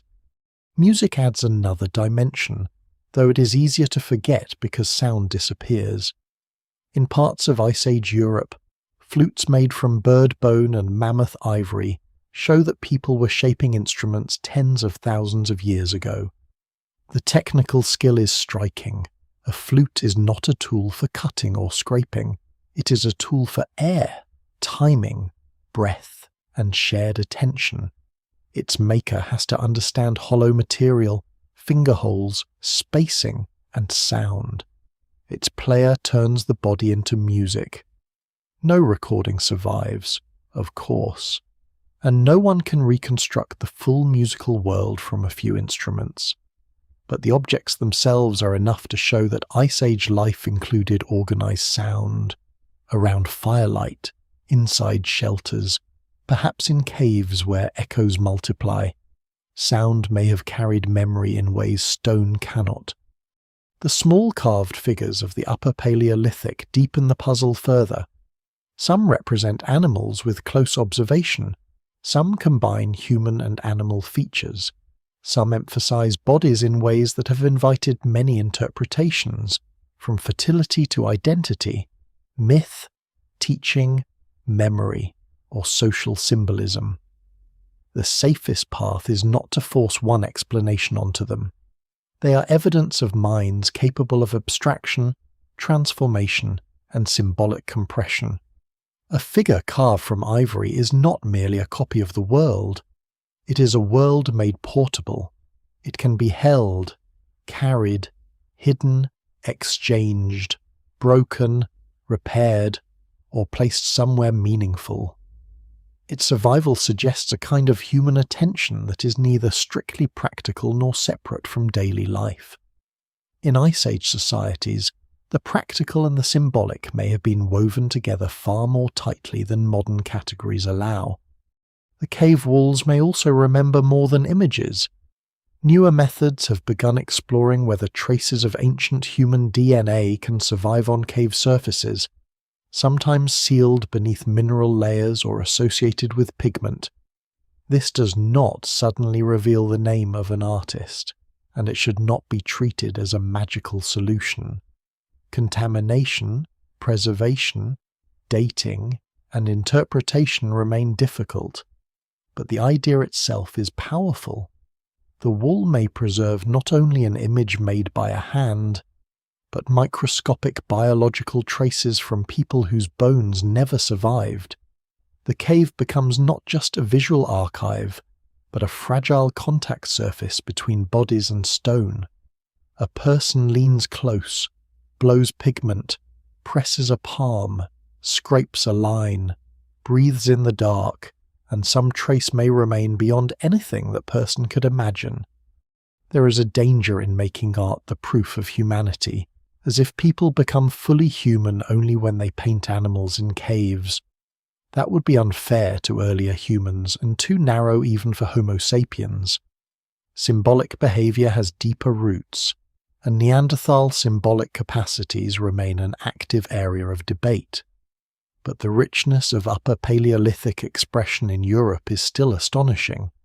It reveals communities capable of investing time and skill in things that did not feed the body directly, though they may have fed the group in other ways. Images can teach. Ornaments can connect. Music can synchronize feeling. Pigment can mark transformation. Burials can hold memory. These acts may help people remain people in a world where survival alone is never enough. So the Cro-Magnon puzzle is not only a puzzle of bones and dates, it is a puzzle of meaning surviving without translation. The animals on the walls do not explain themselves. The pendants do not tell us who wore them. The flutes do not give back their melodies. The red ochre does not name the occasion. What remains is presence deliberate, skilled, repeated, and deeply human. The same species that enters Europe through cold corridors also enters darkness to make images no sunlight will see. That contradiction is not weakness. It is the strange fullness of Ice Age humanity. They are practical enough to survive a frozen continent and imaginative enough to leave behind worlds inside stone. The meeting between Homo sapiens and Neanderthals is often imagined as a single scene, two kinds of humans standing across a valley, each recognizing something familiar and something unsettling in the other. It is a powerful image, but it is almost certainly too simple. The real encounter, if that word can even hold it, stretches across landscapes, climates, generations, and regions that do not all tell the same story. In some places, modern humans and Neanderthals may have overlapped directly. In others, Homo sapiens may have arrived after local Neanderthal groups had already moved away or disappeared. Somewhere in the wider geography of Western Eurasia, the two populations met closely enough to leave genetic traces still present in living people. But Europe itself was not one border crossing. It was a shifting mosaic of contact, distance, absence, and replacement, with every valley carrying its own unfinished version of the story. For a long time, the meeting was told as a contest. Neanderthals were cast as strong but limited, and Homo sapiens as clever newcomers destined to inherit the land. That older picture has not survived well. Neanderthals were not dim figures fading helplessly at the edge of time. They made tools with skill, used fire, hunted large animals, processed hides, cared for one another, moved through difficult country, and adapted to Europe through hundreds of thousands of years of experience. Recent genetic work on late Neanderthals in northwestern Europe has also complicated the idea that they were simply collapsing from a long, obvious genetic decline before Homo sapiens arrived. Some groups still show regional continuity and no clean sign of a steady downward spiral. That does not mean they were secure. Small populations can be vulnerable without looking doomed in a simple way, but it does mean the old story of inevitable replacement is too smooth for the evidence. The first Homo sapiens entering Europe may therefore have encountered people who knew the land far better than they did. Neanderthals understood cold Europe from the inside. Their bodies were powerfully built, their technologies suited to familiar materials and prey, and their movement shaped by roots learned over immense spans of time. The newcomers brought their own strengths, broad social networks, flexible symbolic systems, long-distance exchange, rapidly adaptable technologies, and perhaps demographic structures that allowed information and mates to move across wider ranges. But advantage is not the same as instant dominance. A small Homo sapiens group entering a Neanderthal-used landscape may have been cautious, curious, wary, or simply focused on survival. The evidence does not preserve facial expressions, gestures, or the first moments of recognition. It preserves stone, bone, DNA, and gaps. Ancient DNA has made the meeting both clearer and stranger. Living people outside Africa carry a small percentage of Neanderthal ancestry, evidence that interbreeding occurred somewhere in the deep past after the ancestors of non-African populations left Africa or while they were spreading through Western Eurasia. Early modern human genomes from Europe have helped narrow the timing, suggesting that a major period of Neanderthal admixture occurred roughly around the time Homo sapiens was spreading into Eurasia, broadly between about 50,000 and 43,000 years ago, with some estimates focusing near 45 to 49,000 years ago. This genetic signal does not point to one romantic encounter or one battlefield-like clash. It points to a long frontier, where contact happened often enough to become part of ancestry, but not so evenly that every group tells the same story. Some early Homo sapiens individuals in Europe had Neanderthal ancestors only a few generations back. That detail is one of the most intimate discoveries in human origins research. It means that for certain people living tens of thousands of years ago, Neanderthals were not distant abstractions. A Neanderthal grandparent, great-grandparent, or recent ancestor may have been part of a family history, even if the language, kinship rules, and social meaning of that ancestry are lost. Scholars still debate how common such mixed communities were, how they were organized, and whether hybrids were fully absorbed into Homo sapiens groups, Neanderthal groups, or both. The genetic record can show relatedness, but it cannot easily show belonging. A genome can reveal ancestry. It cannot tell us what a person was called by the people who fed, taught, and buried them. The strangest clue may lie in the uneven way Neanderthal ancestry survives in the modern genome. Not all parts of the genome carry Neanderthal inheritance equally, and some regions seem to have been shaped by natural selection after admixture.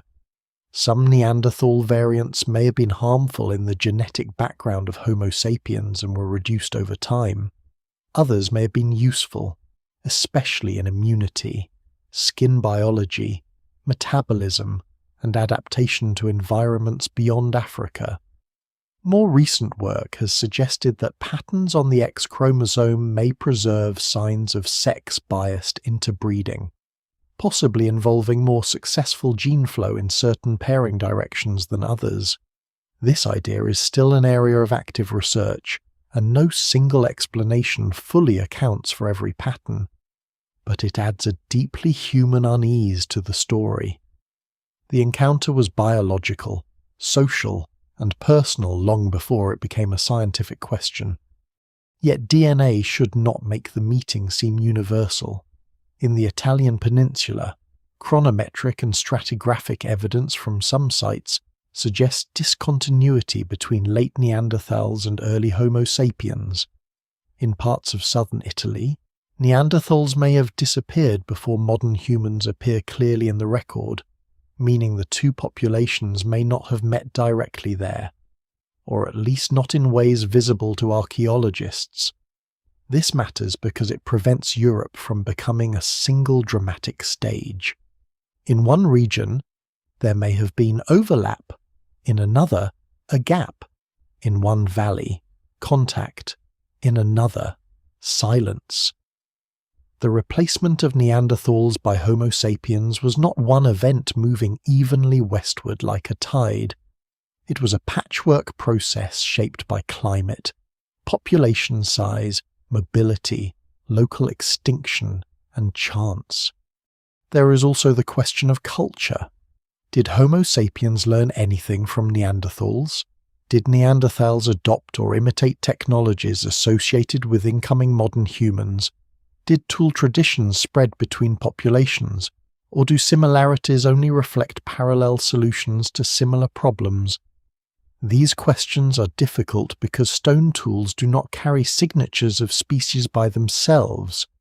A blade, point, or scraper may reveal technique, but not always the identity of the maker unless associated human remains or biomolecular evidence survives. Some transitional industries in Europe have been argued over for decades, with scholars asking whether they belong to late Neanderthals, early Homo sapiens, or interactions between them. The evidence remains incomplete, and each new discovery can shift the balance without ending the debate. What is clear is that the disappearance of Neanderthals cannot be reduced to a single cause. Climate instability likely mattered. Small population size mattered, fragmentation mattered, competition for similar resources may have mattered in some places, interbreeding may have absorbed some Neanderthal ancestry into expanding Homo sapiens populations. Disease, demographic imbalance, changing prey patterns, and local bad luck may all have contributed. But the word competition should not be imagined only as open conflict. More often, in human ecology, competition can be quiet. Two groups use similar shelters, similar animals, similar stone sources, similar routes. If one group has wider networks, slightly higher birth survival, more flexible exchange, or better recovery from local losses, the difference may unfold slowly, without a single decisive moment.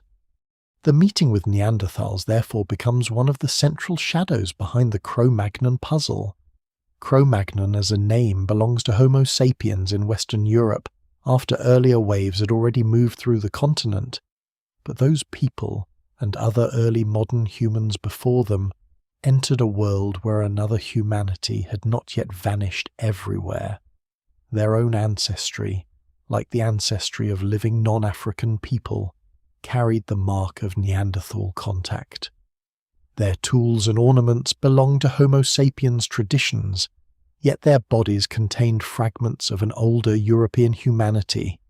In a literal sense, the boundary between them and us had already been crossed.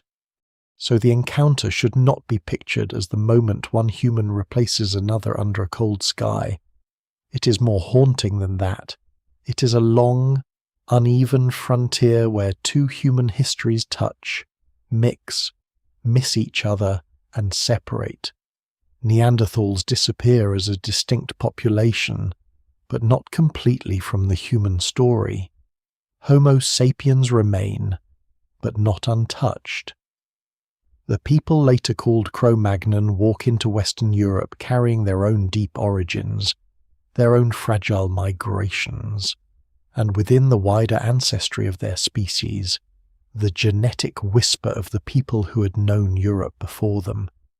The continent does not pass from one humanity to another like an object handed across a fire. It changes through contact, absence, inheritance, and loss.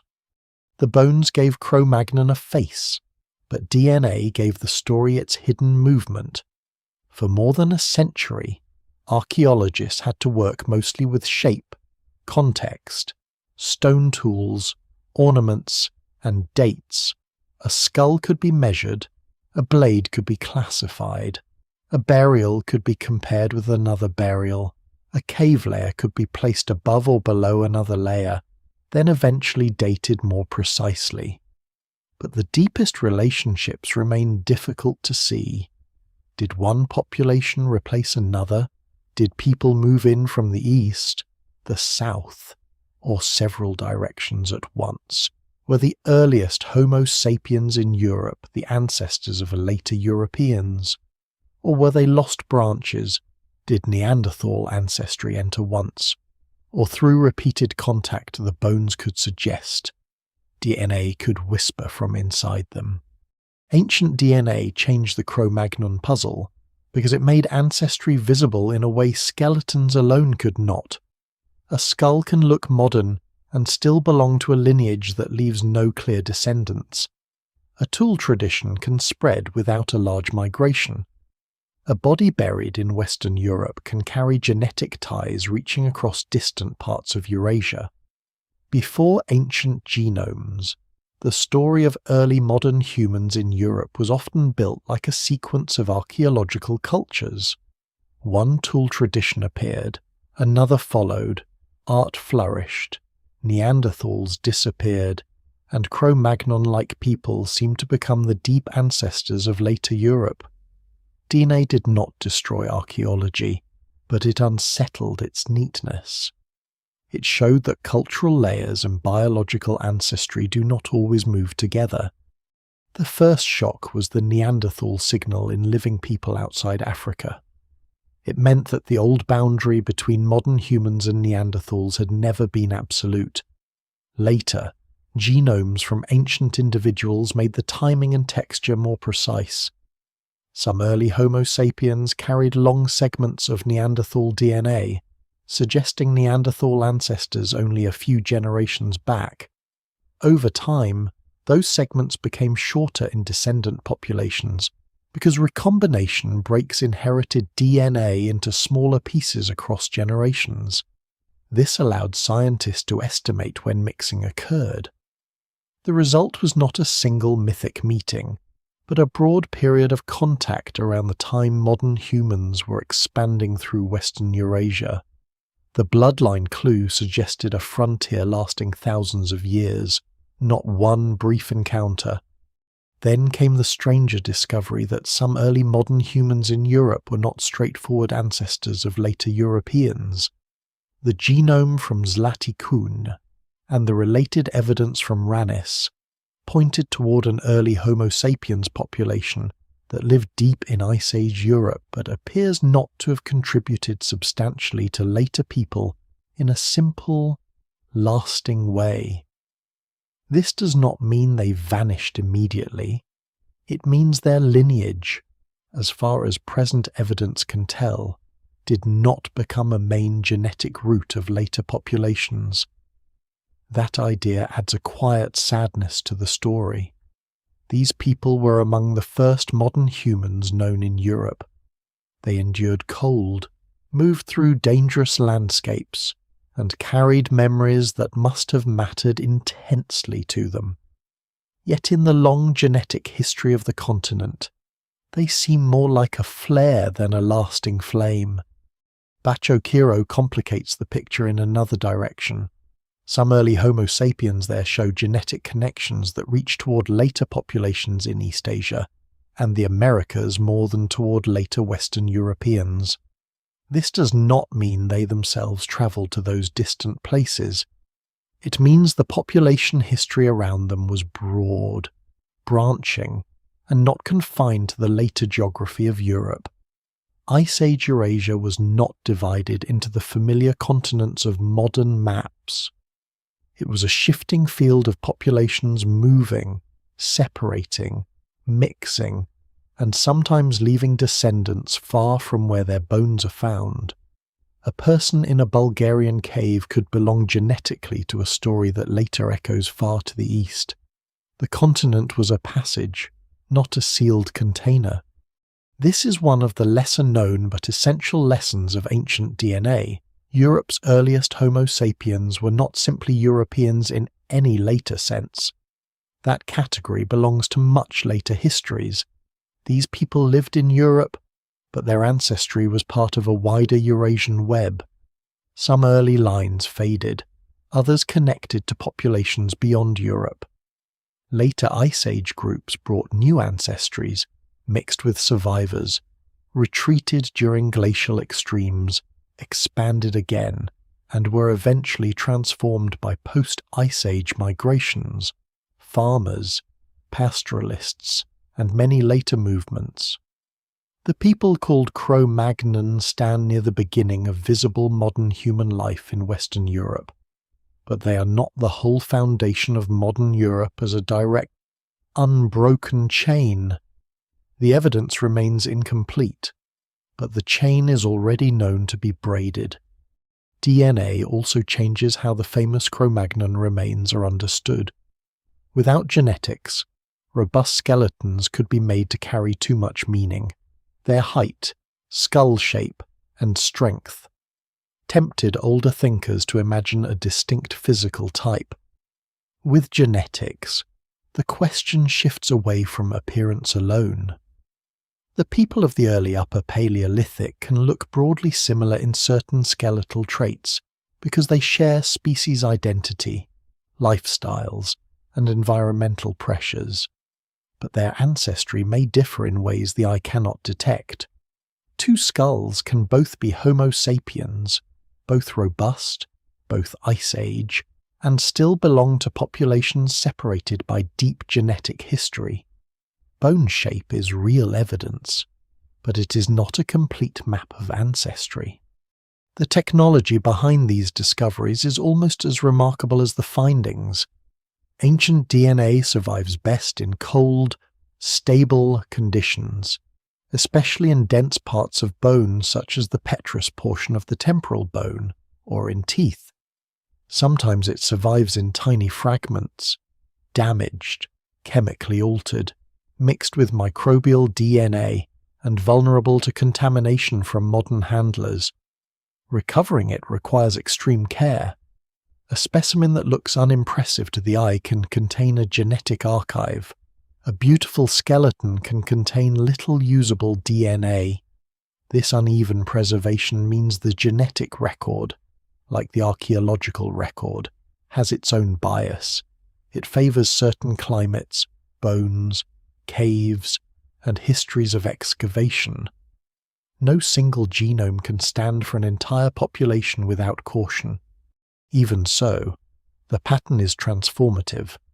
Ancient DNA reveals that early Homo sapiens Europe was populated by small groups, some deeply divergent, some short-lived in the record, some connected across long distances, all moving through a world already shaped by Neanderthals. It also shows that the ancestry of living humans is not a clean replacement story. Neanderthal DNA remains in many people today, not as a large inheritance, but as scattered fragments that survived selection, recombination, and time. Some fragments may have influenced immune responses or adaptation to environments outside Africa. Others were likely removed because they were harmful or poorly suited to Homo sapiens' genetic backgrounds. What remains is not a trophy. It is an evolutionary residue of intimacy, survival, and filtering across tens of thousands of years. The genetic story also warns against making Cro-Magnon too narrow. The term belongs to a famous Western European discovery, but the ancestry story behind Europe's early modern humans stretches into Central Europe, Southeastern Europe, Western Asia, and beyond. It includes people whose names come from caves and shelters, not from their own languages. Ranis, Zlatikun, Bachokiro, Oase, Cro-Magnon. These names are scientific placeholders over human lives. DNA ties some together and separates others. It shows that the first modern humans in Europe did not form one stable population marching steadily toward the present. They were part of a restless Ice Age experiment in which some groups entered, some mixed, some vanished, and others later expanded into the spaces left behind. This is why the genome beneath the bone feels so powerful. It strips away the illusion that the past is arranged neatly by famous names. Cro-Magnon is no longer the simple ancestor standing at the doorway of Europe. It becomes one visible moment in a much deeper sequence of human arrivals. The body in the shelter is still moving in a sense, because its meaning keeps changing as older and more distant genomes are read. Every new fragment of DNA pulls the camera farther back. The puzzle grows larger, but also more intimate. The first modern Europeans were not a single people with one fate. They were fragile lines of inheritance crossing a cold continent, some preserved in bone, some in tools, some in living genomes, and some lost so completely that only the silence around them remains. Once DNA loosens the old borders, Europe no longer looks like the isolated stage on which Cro-Magnon suddenly appears. It becomes the western edge of a much larger human weather system. People move out of Africa, through Western Asia, into the Balkans, across river corridors, along Mediterranean margins, into Central Europe, and sometimes perhaps back again. They do not move as nations, tribes with fixed names, or clean waves of conquest. They move as small populations under pressure, drawn by animals, climate windows, kinship ties, emptying regions, familiar stone, and the stubborn human habit of following possibility beyond the last known ridge. The earliest Homo sapiens in Europe belong to this wider movement. They're European only in the sense that some of their bones are found there. Their deeper story is Eurasian, and before that African, and before that part of a human history stretching far beyond any one continent's later identity. The route into Europe is probably not one route.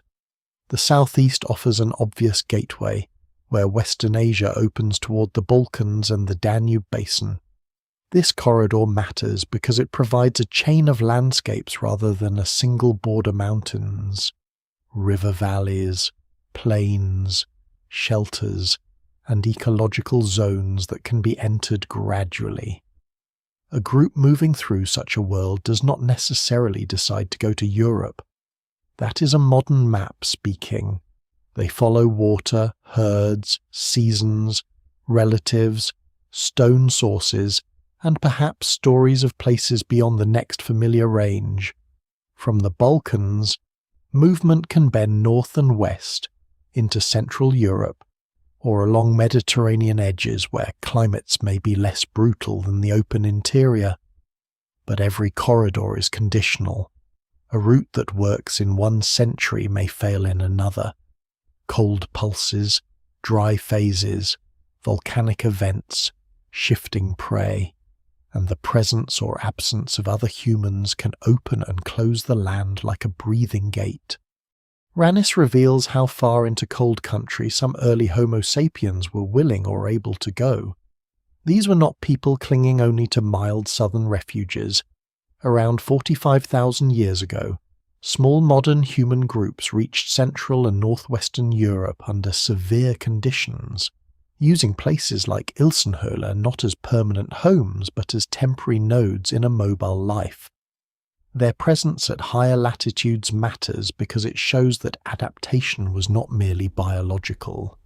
Their bodies alone did not make cold Europe survivable. Movement strategies, clothing, fire management, social knowledge, and a willingness to use landscapes briefly and efficiently all mattered. What survives in the record suggests people who could enter harsh regions without needing to settle them deeply at first. They could test a place, use it, leave, and return if the world allowed. That mobility may have been one of the great strengths of early Homo sapiens, though scholars still debate exactly how it differed from Neanderthal movement.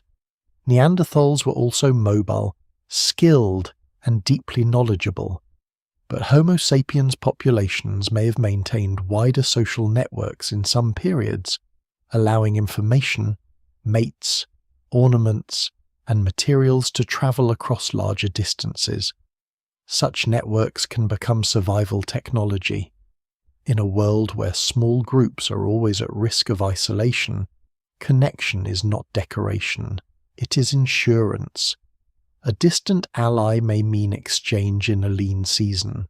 A marriage partner from another group may mean genetic and social renewal. A shared ornament style may signal trust before words do all the work. A stone moved far from its source may mark not only geography, but relationship. This is where the migration web becomes more important than the migration arrow. The old maps show arrows sweeping from the Near East into Europe, as if people advance like weather fronts. But the real pattern is probably more tangled. Some groups push into cold interiors and disappear. Some remain closer to southern corridors. Some meet Neanderthals directly. Others carry Neanderthal ancestry acquired earlier, before they ever reach the sites where their bones are found. Some are genetically closer to populations that later contribute to Eastern Eurasian ancestry than to later Western Europeans. Some leave tools without bones. Some leave bones without clear cultural labels. No single explanation fully accounts for the pattern, because the pattern is not one event. It is a braided human movement spread across space and time. The connection to Western Asia is especially important because it reminds us that Europe was not the centre of the story, even though European discoveries once dominated the public imagination. For much of the 20th century, the drama of human origins was told through European caves Neanderthal, Cro-Magnon, painted walls, Ice Age hunters, mammoths, and the supposed birth of modern culture. But Homo sapiens had a much older history in Africa, and the expansion into Eurasia unfolded across enormous regions before Europe became a major archaeological theatre. Western Asia may have served not only as a corridor but as a meeting zone, a place where populations expanded, stalled, mixed, retreated, and expanded again. The Neanderthal ancestry carried by non-African humans likely entered the Homo sapiens story somewhere in this larger Western Eurasian world, not necessarily in the famous French landscapes later associated with Cro-Magnon. This makes the inheritance carried by early modern Europeans more layered. They bring African origins at the species level, Eurasian encounters in their recent ancestry, and local adaptations in progress as they learn Ice Age Europe. They are not blank newcomers. They carry histories already old by the time they reach the continent. Some carry Neanderthal DNA from contact that may have occurred generations before. Some may carry cultural knowledge shaped by landscapes outside Europe, ways of making blades, using ornaments, organizing movement, maintaining social ties, and surviving in unfamiliar ecological zones. Once in Europe, these inheritances meet new pressures: the steppe tundra, the animals, the caves, the cold, and the existing Neanderthal presence all force adjustment. Migration is not just movement through space, it is transformation under pressure. The sea level world also changes the map in ways that are difficult to recover. During colder glacial periods, coastlines extend far beyond their modern positions. Plains that are now underwater may once have held routes, camps, shellfish gathering places, river mouths, and seasonal movement corridors. If early Homo sapiens used coastal or near-coastal paths into parts of Europe, much of that evidence may now be drowned. This is one of the quiet frustrations of prehistory. Some of the most important routes may be hidden beneath the sea. Not because people avoided leaving traces, but because the Earth later changed the archive. The evidence remains incomplete in a literal geographic sense. The map we excavate is not the whole map they lived on. Climate turns the migration web into a series of tests. A cold phase can make open country harsher, but may also support grazing animals that humans follow. A milder phase can open wooded zones but alter prey distributions. Too much cold, too little fuel, unstable snow cover, or shifting herds can make a region temporarily impossible. The first modern humans in Europe likely learned this through experience, and not all experience ended in success. Some groups may have entered during windows that later closed behind them. Others may have survived by remaining highly mobile, keeping networks broad and not depending too heavily on any single place. Cro-Magnon, as the later famous image, can make early Europeans seem firmly established. The older migration evidence suggests that establishment was won slowly, unevenly, and after earlier fragilities. There is a human consequence hidden inside this. Every migration route is made of individual decisions repeated by generations who do not know whether they are founding a future or walking into disappearance. A group crossing from one valley to another is not thinking of genetic lineages or archaeological cultures. They are thinking of food, weather, kin, safety, memory, and perhaps the pull of lands described by others. Some carry ornaments that show where they have been or whom they know. Some carry stone from far away. Some carry children safely within the care of the group, along with the patient teaching that allows skills to survive beyond one lifetime. Some carry the genetic memory of Neanderthal contact without any concept that this ancestry will one day be measured in laboratories. They are not symbols yet. They are travellers.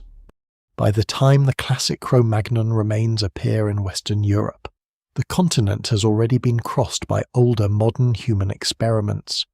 Some have faded, some have connected to wider Eurasian lines, some have left only slight traces. The long migration web makes the famous French shelter less like a starting point and more like a visible knot in a vast net. Pull on that knot, and the strands run east to Central Europe, southeast to the Balkans, beyond to Western Asia, back into Africa, and sideways into lost routes under modern seas. The Cro-Magnon puzzle therefore cannot be solved by asking who stood in one shelter. It has to ask how many human paths led there, how many failed before it, and how much of Europe's first modern human story survives only as scattered light along roads that vanished. As the first fragile pulses of Homo sapiens give way to more visible Upper Paleolithic worlds, the name Cro-Magnon begins to stretch until it almost breaks. It can still point to early modern humans in Western Europe, and it still carries the familiar image of robust Ice Age people under limestone shelters. But the archaeological record does not stand still. After the first arrivals, after the early cold frontiers, after the uneasy period of overlap and disappearance around Neanderthals, Europe fills with changing traditions, expanding networks, and regional identities that cannot be folded neatly into one old label. The people are still Homo sapiens. Their bodies still belong to the same broad human story. Yet their cultures shift across time, and one of the great shadows moving through the middle of this Ice Age world is the Gravettian. The Gravettian is not a kingdom, not an empire, and not a people with one language preserved in stone. It is an archaeological culture, recognized through patterns of tools, art, ornaments, burials, and ways of living spread widely across Europe roughly after the earliest phases of the Upper Paleolithic. Its traces appear from Western Europe across Central Europe and toward the east, though not everywhere in the same way or at the same time.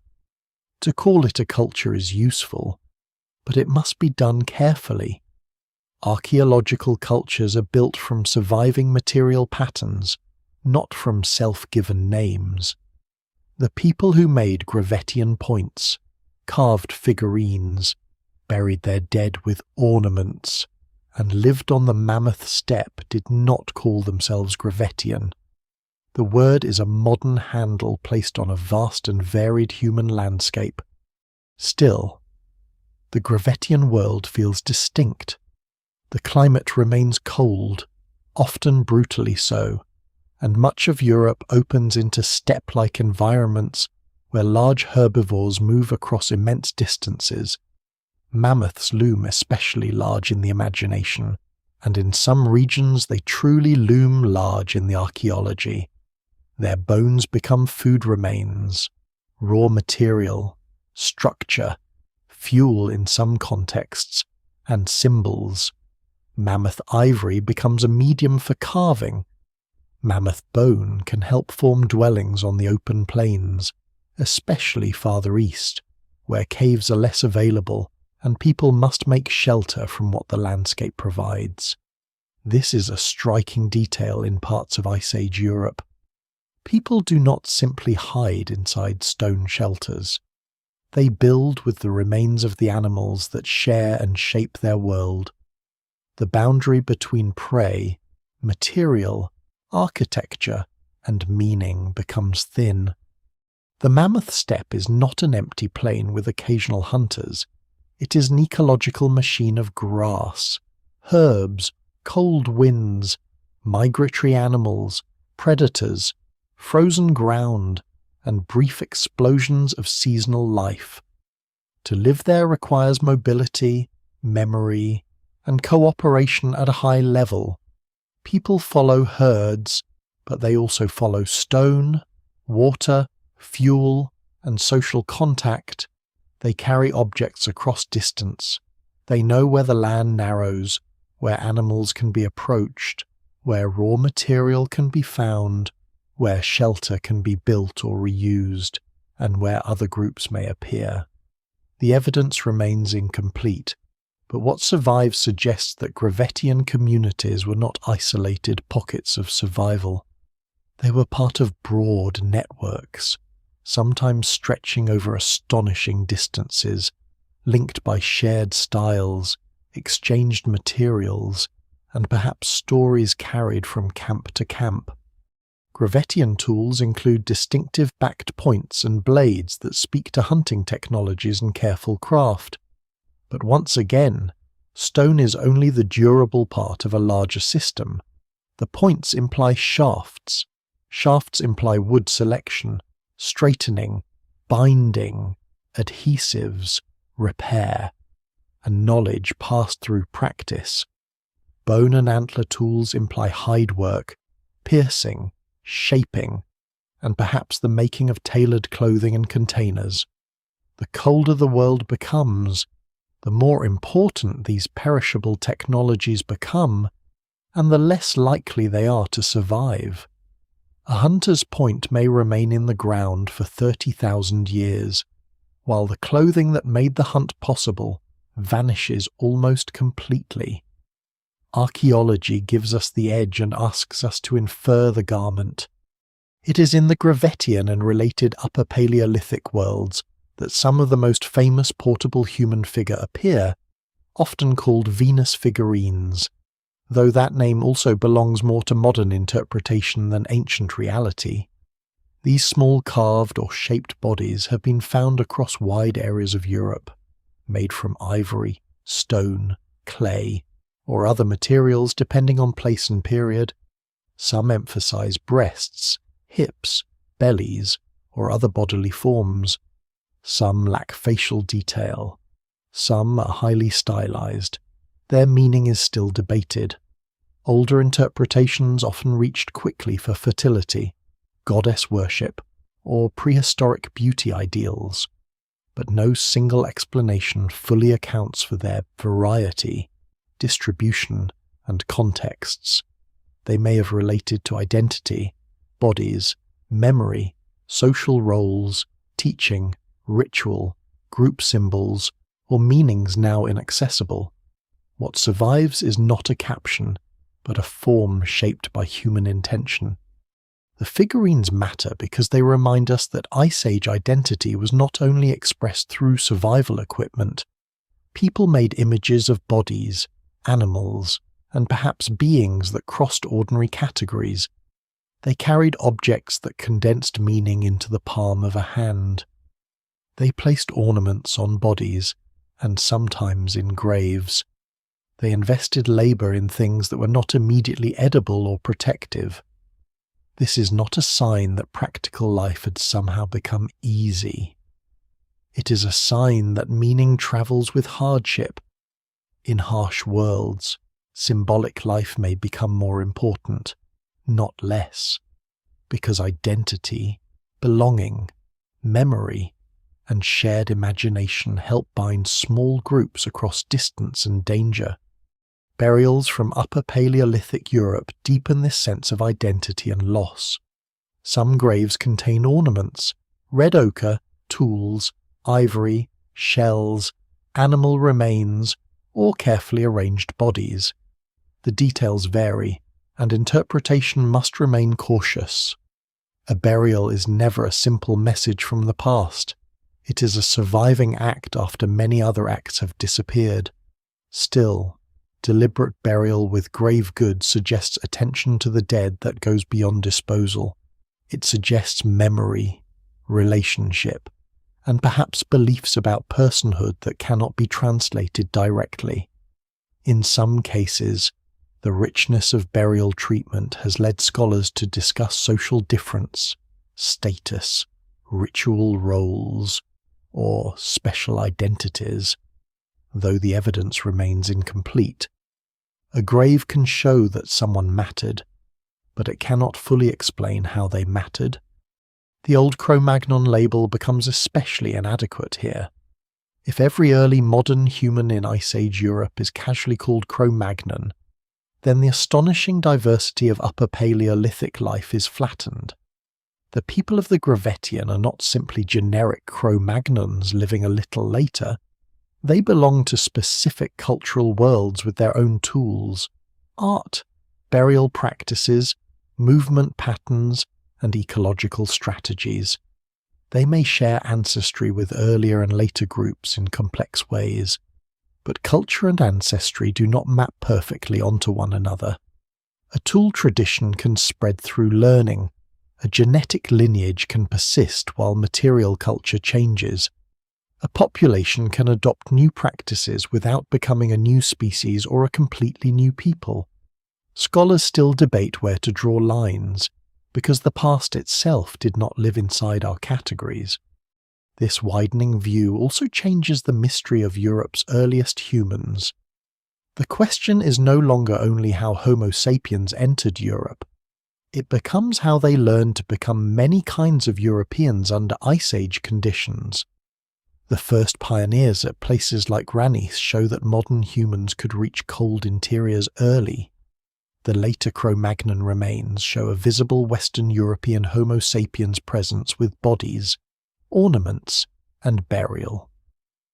The Gravettian world shows something broader still. Societies spread across immense landscapes, adapting to mammoth steppe ecologies, making portable art, shaping identity through objects, and burying the dead in ways that still disturb and move the modern mind.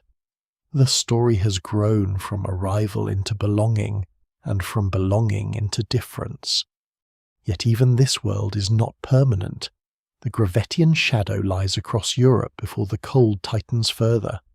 Populations expand, connect, innovate, and create extraordinary things, but they remain vulnerable to climate on a continental scale. The mammoth steppe that supports their lives is powerful, but not stable forever.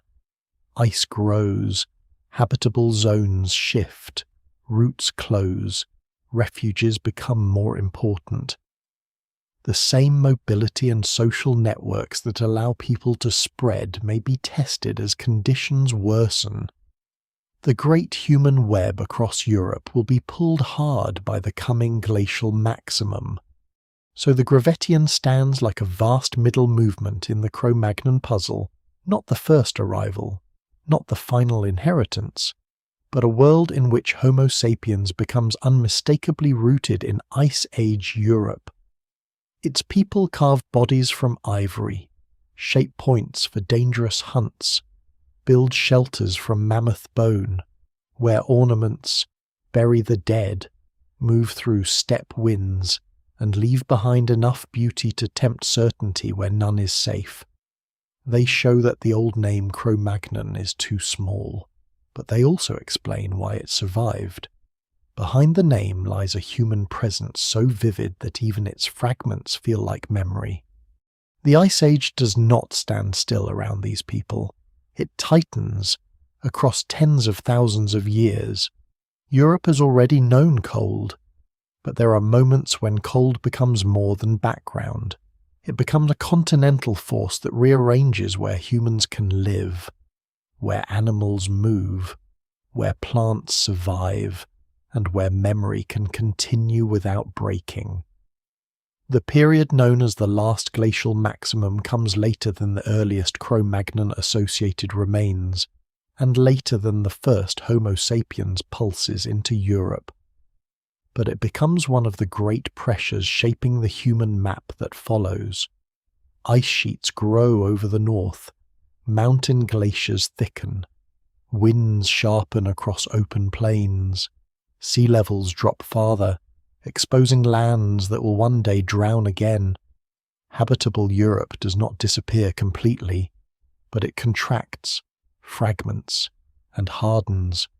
For human groups already living across a difficult continent, this is not simply worse weather, it is a test of continuity. The cold does not strike all regions equally. Northern Europe becomes far less usable, in some places effectively emptied of sustained human presence. Central zones become harsher, more open, and more unstable. Southern Europe, especially parts of Iberia, Italy, the Balkans, and the margins of the Mediterranean, becomes more important as refuge, though even refuges are not gentle places. A refuge is not a paradise. It is merely a place where survival remains possible when other places fail. It may still be cold, dry, crowded by the standards of hunter-gatherer territories, and ecologically unpredictable.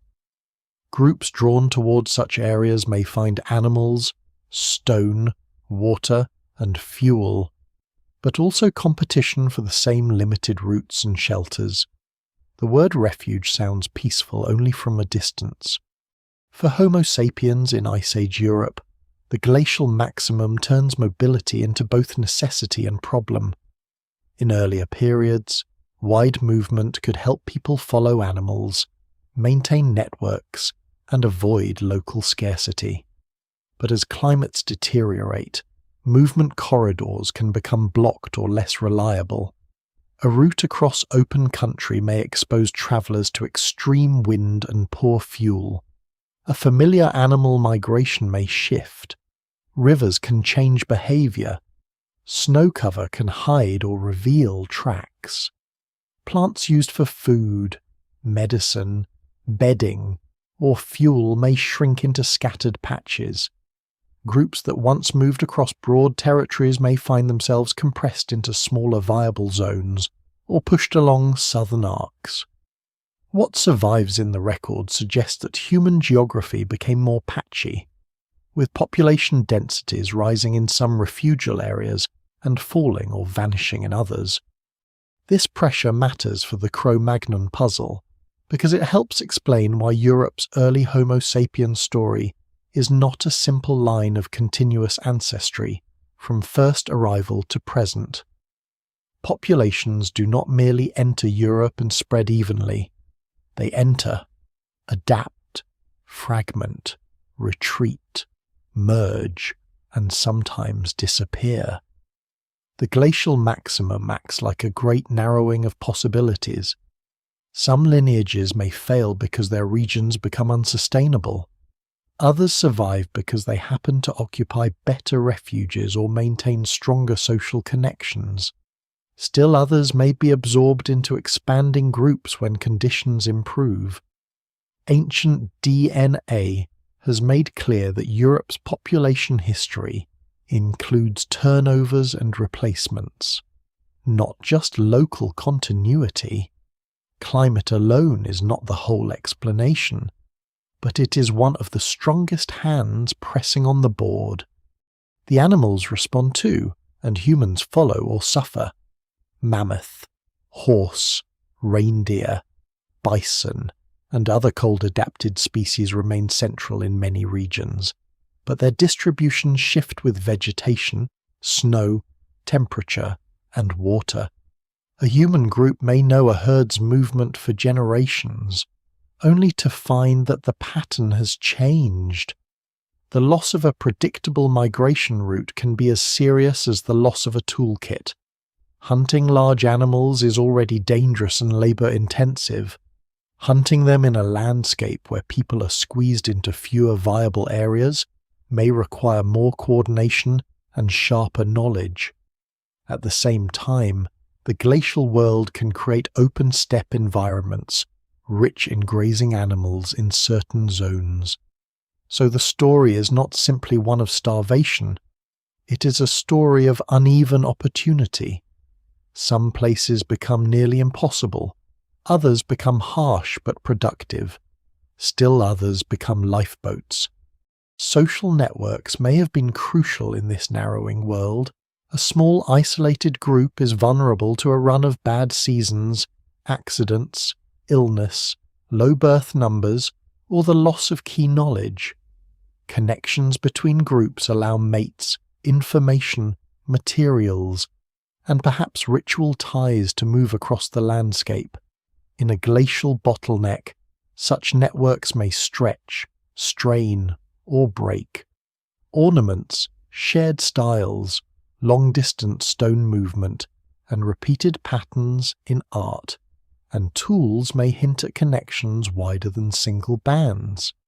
Scholars still debate how to read these signals, because similar objects do not automatically prove direct contact, and contact does not always leave obvious objects.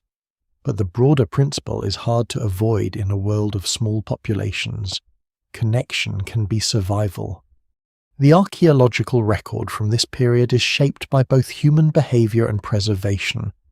As people concentrate in certain regions, some areas produce richer evidence while others fall nearly silent.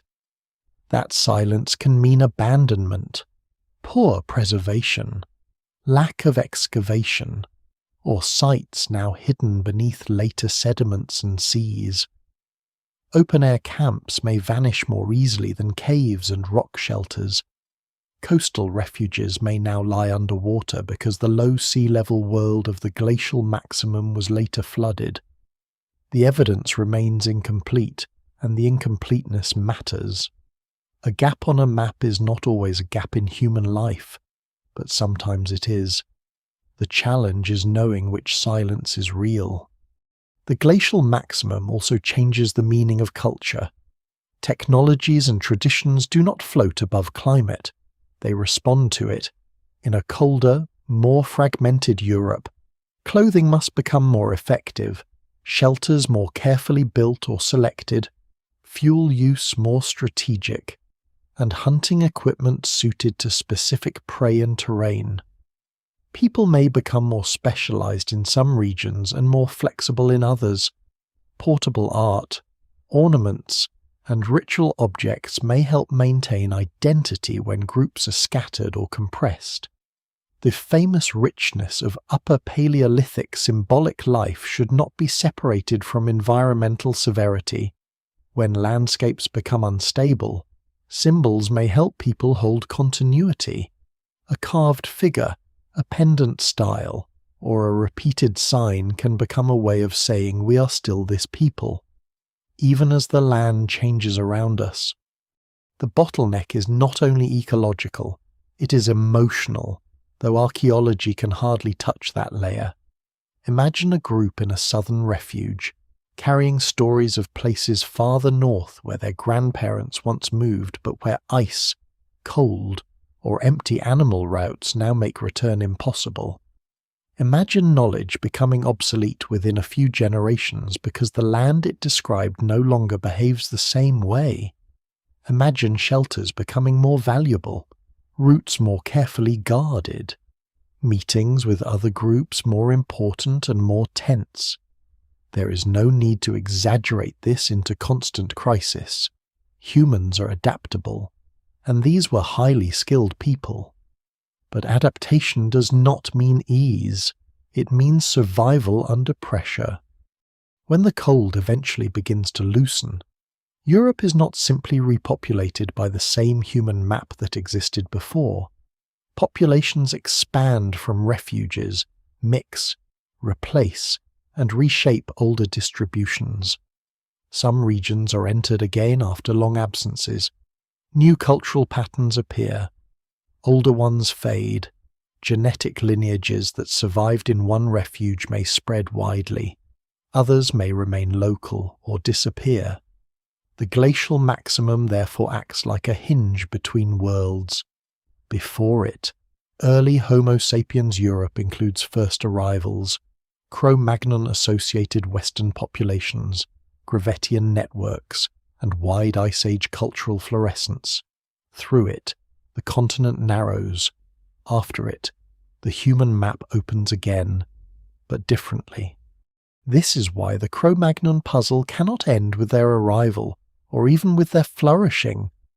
To understand them, one must follow the pressure that comes afterward, when the continent itself edits the human story. The last glacial maximum does not erase Homo sapiens from Europe, but it filters them.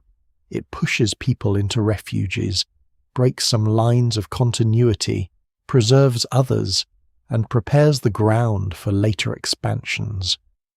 The people who survive are not necessarily the first, the strongest, or the most famous. They are those whose lives, networks, locations, and luck align with a world of deep cold. In that narrowing, the old image of Cro-Magnon as a stable ancestor gives way to something more fragile and more true. Ice Age Europe is not inherited once. It is survived, lost, and entered again. When people ask what happened to the Cro-Magnons, the question often carries an assumption hidden inside it. It imagines them as a people who must have vanished in the same way Neanderthals vanished, as though Ice Age Europe contained a sequence of human types, each stepping briefly into the light before being replaced by the next. Neanderthal, then Cro-Magnon, then modern Europeans. The story is tidy, and for that reason it should be treated with suspicion. The people called Cro-Magnon did not disappear as a separate species because they were never a separate species to begin with. They were Homo sapiens. They were us in the broad biological sense, though separated from living people by immense time, different worlds, different cultures, and many later movements of ancestry. What vanished was not their humanity, but the world that made them recognizable under that name. The old label fades because the people behind it change into later Upper Paleolithic populations, and those populations change again. After the worst pressures of the glacial maximum, Europe does not simply return to the way it was. Human groups expand from refugees, enter newly usable territories, develop new cultural patterns, and respond to landscapes that are slowly shifting out of deep glacial severity. Reindeer routes, river systems, vegetation zones, animal communities, and coastlines all begin to alter. The mammoth steppe world weakens unevenly across regions. Forests eventually push back into places that had been open. Sea levels rise over long spans, drowning plains, camps, and pathways that had once been dry land. A person adapted to the full Ice Age would not instantly recognize the Europe that follows. The continent changes, and people change with it. Archaeologically, the names change too. Aurignacian, Gravettian, Solutrean, Magdalenian, Epigravettian, and other labels appear across Europe in different periods and regions. These are not ethnic names in the modern sense. They are patterns recognized by archaeologists through tools, art, ornaments, burials, and ways of using landscapes. But their succession makes one point very clear. Ice Age Homo sapiens were never a single static population frozen beneath the name Cro-Magnon. Their material world shifted repeatedly. New tool forms appeared, hunting equipment changed, art traditions transformed, settlement patterns adjusted. People living in post-glacial or late-glacial Europe inherited something from those earlier humans, but they did not simply repeat them. Continuity and change were tangled together.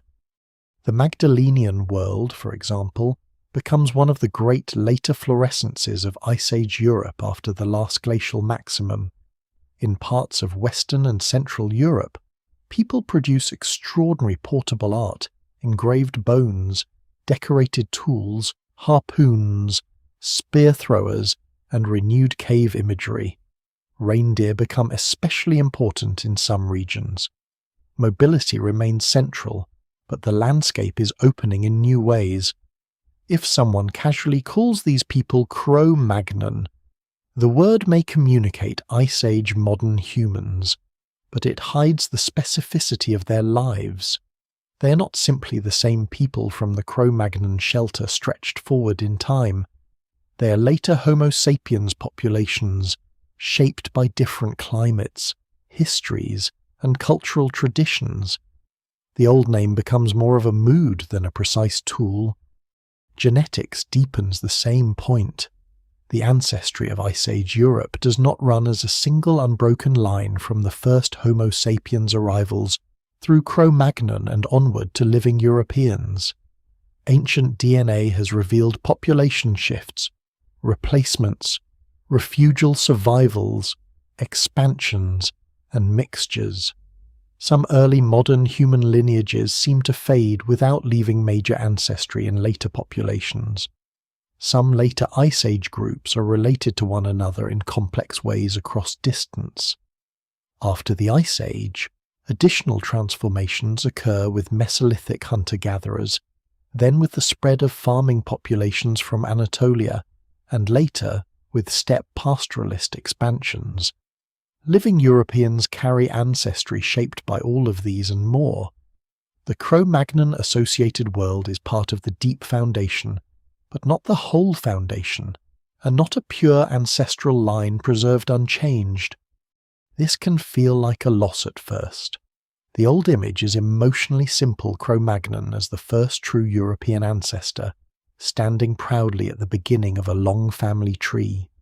The newer picture is less tidy but more alive.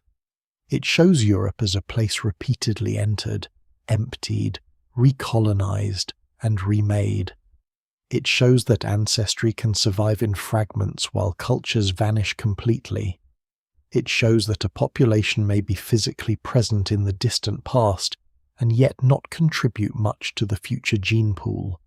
It shows that the people who do become ancestors may do so only after passing through bottlenecks, refuges, mixtures, and accidents.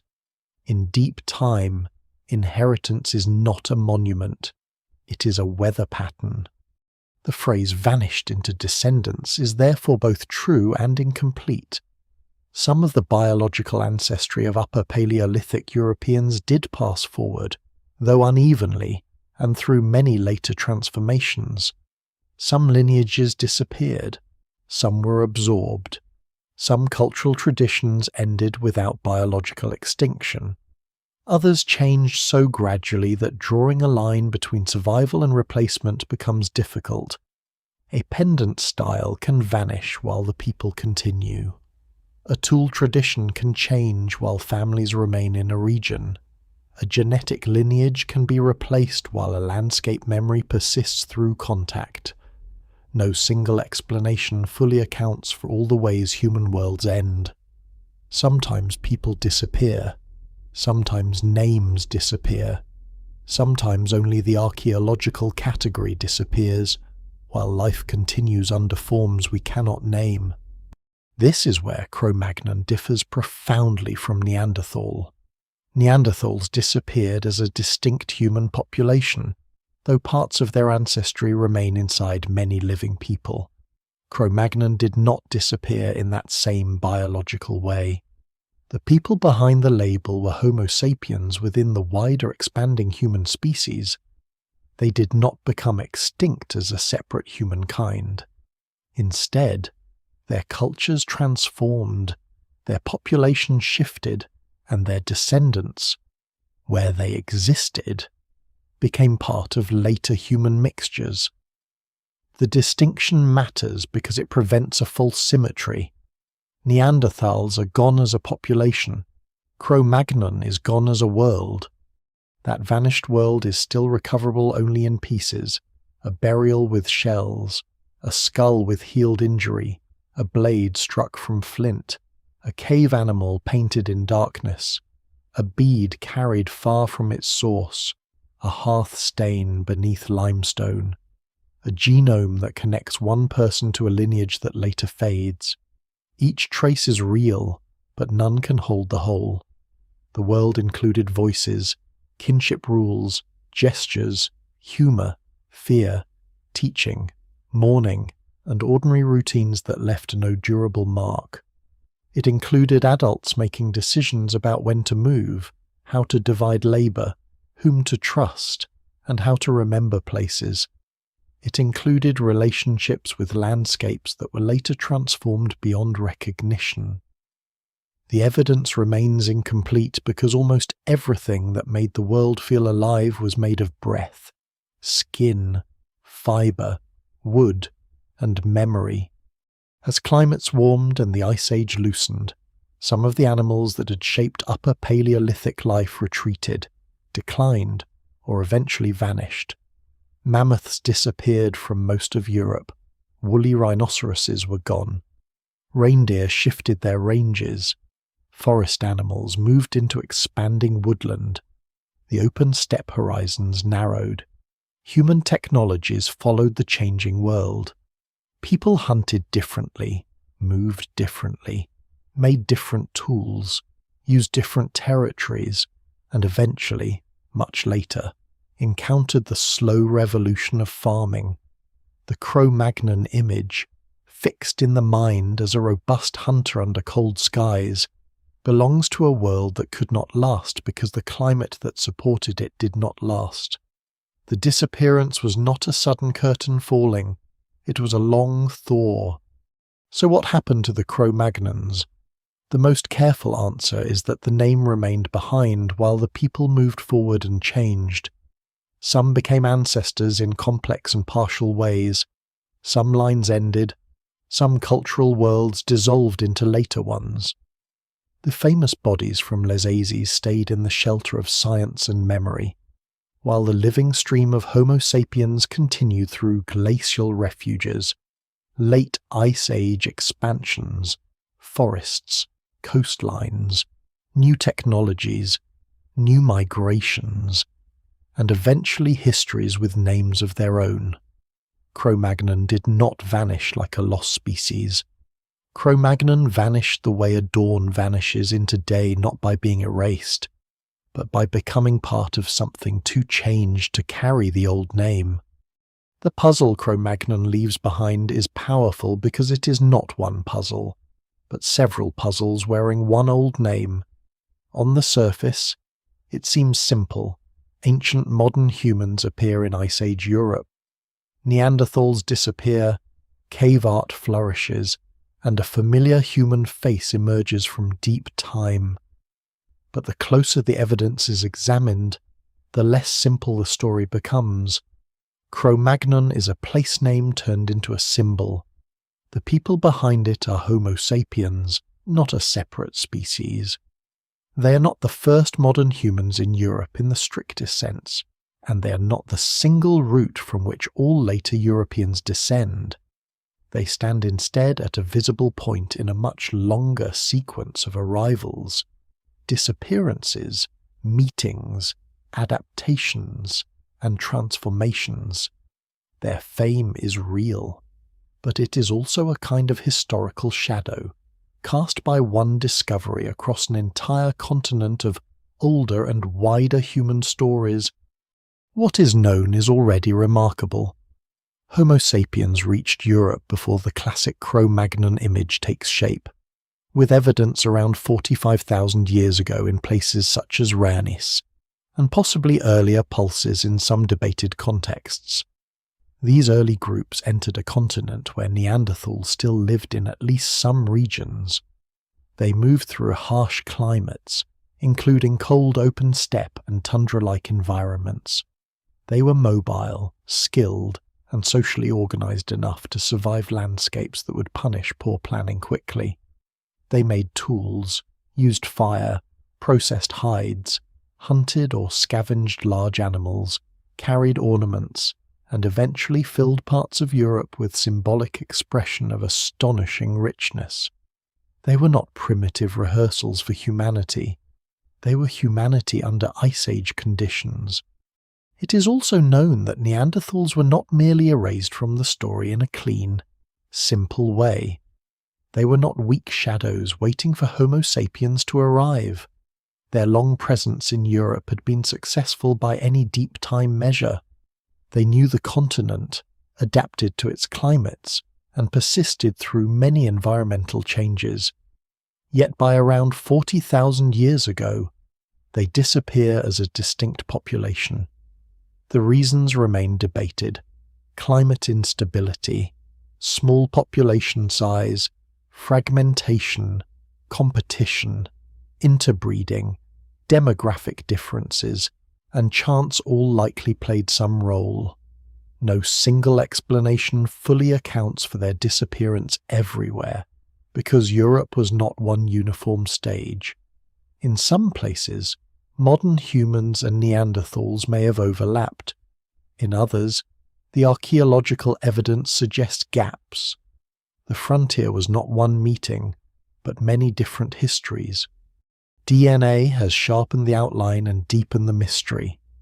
It shows that modern humans outside Africa carry Neanderthal ancestry, meaning the boundary between these human forms was crossed in the most intimate way possible. It also shows that some of the earliest Homo sapiens lineages in Europe may not have contributed substantially to later populations. That discovery changes the emotional shape of the story. The first arrivals were not necessarily the lasting ancestors. Some were pioneers whose lines faded. Some may have lived for generations in Europe and then vanished from the genetic future. Others became part of later mixtures. The human past is not a straight road from first arrival to modern identity. It is a field of paths, some widening, some ending, some hidden beneath later movement. What remains uncertain is almost as important as what is known.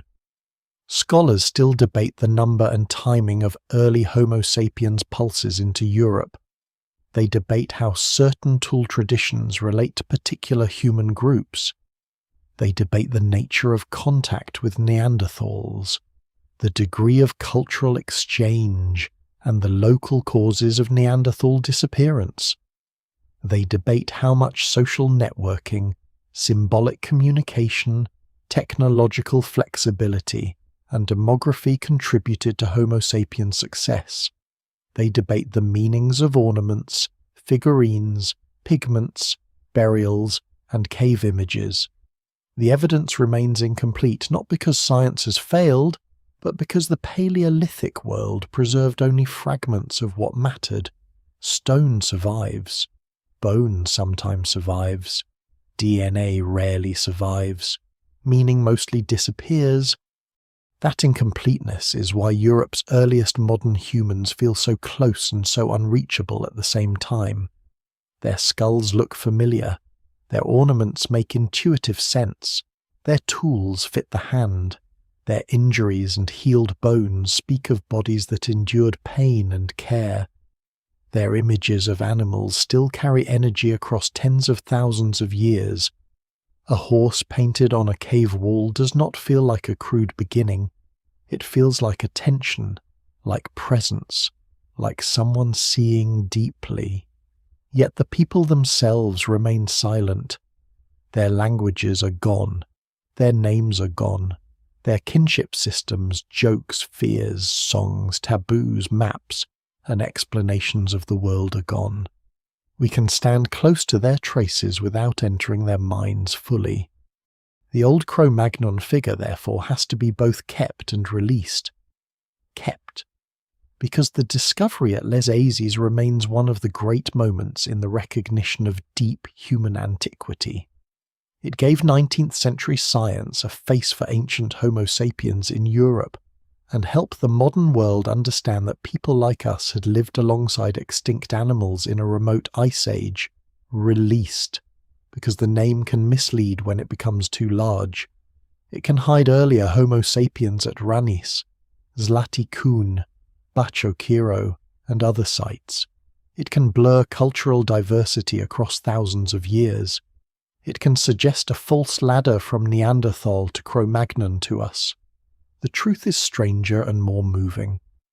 There were many humans, many frontiers, many losses, and many survivals.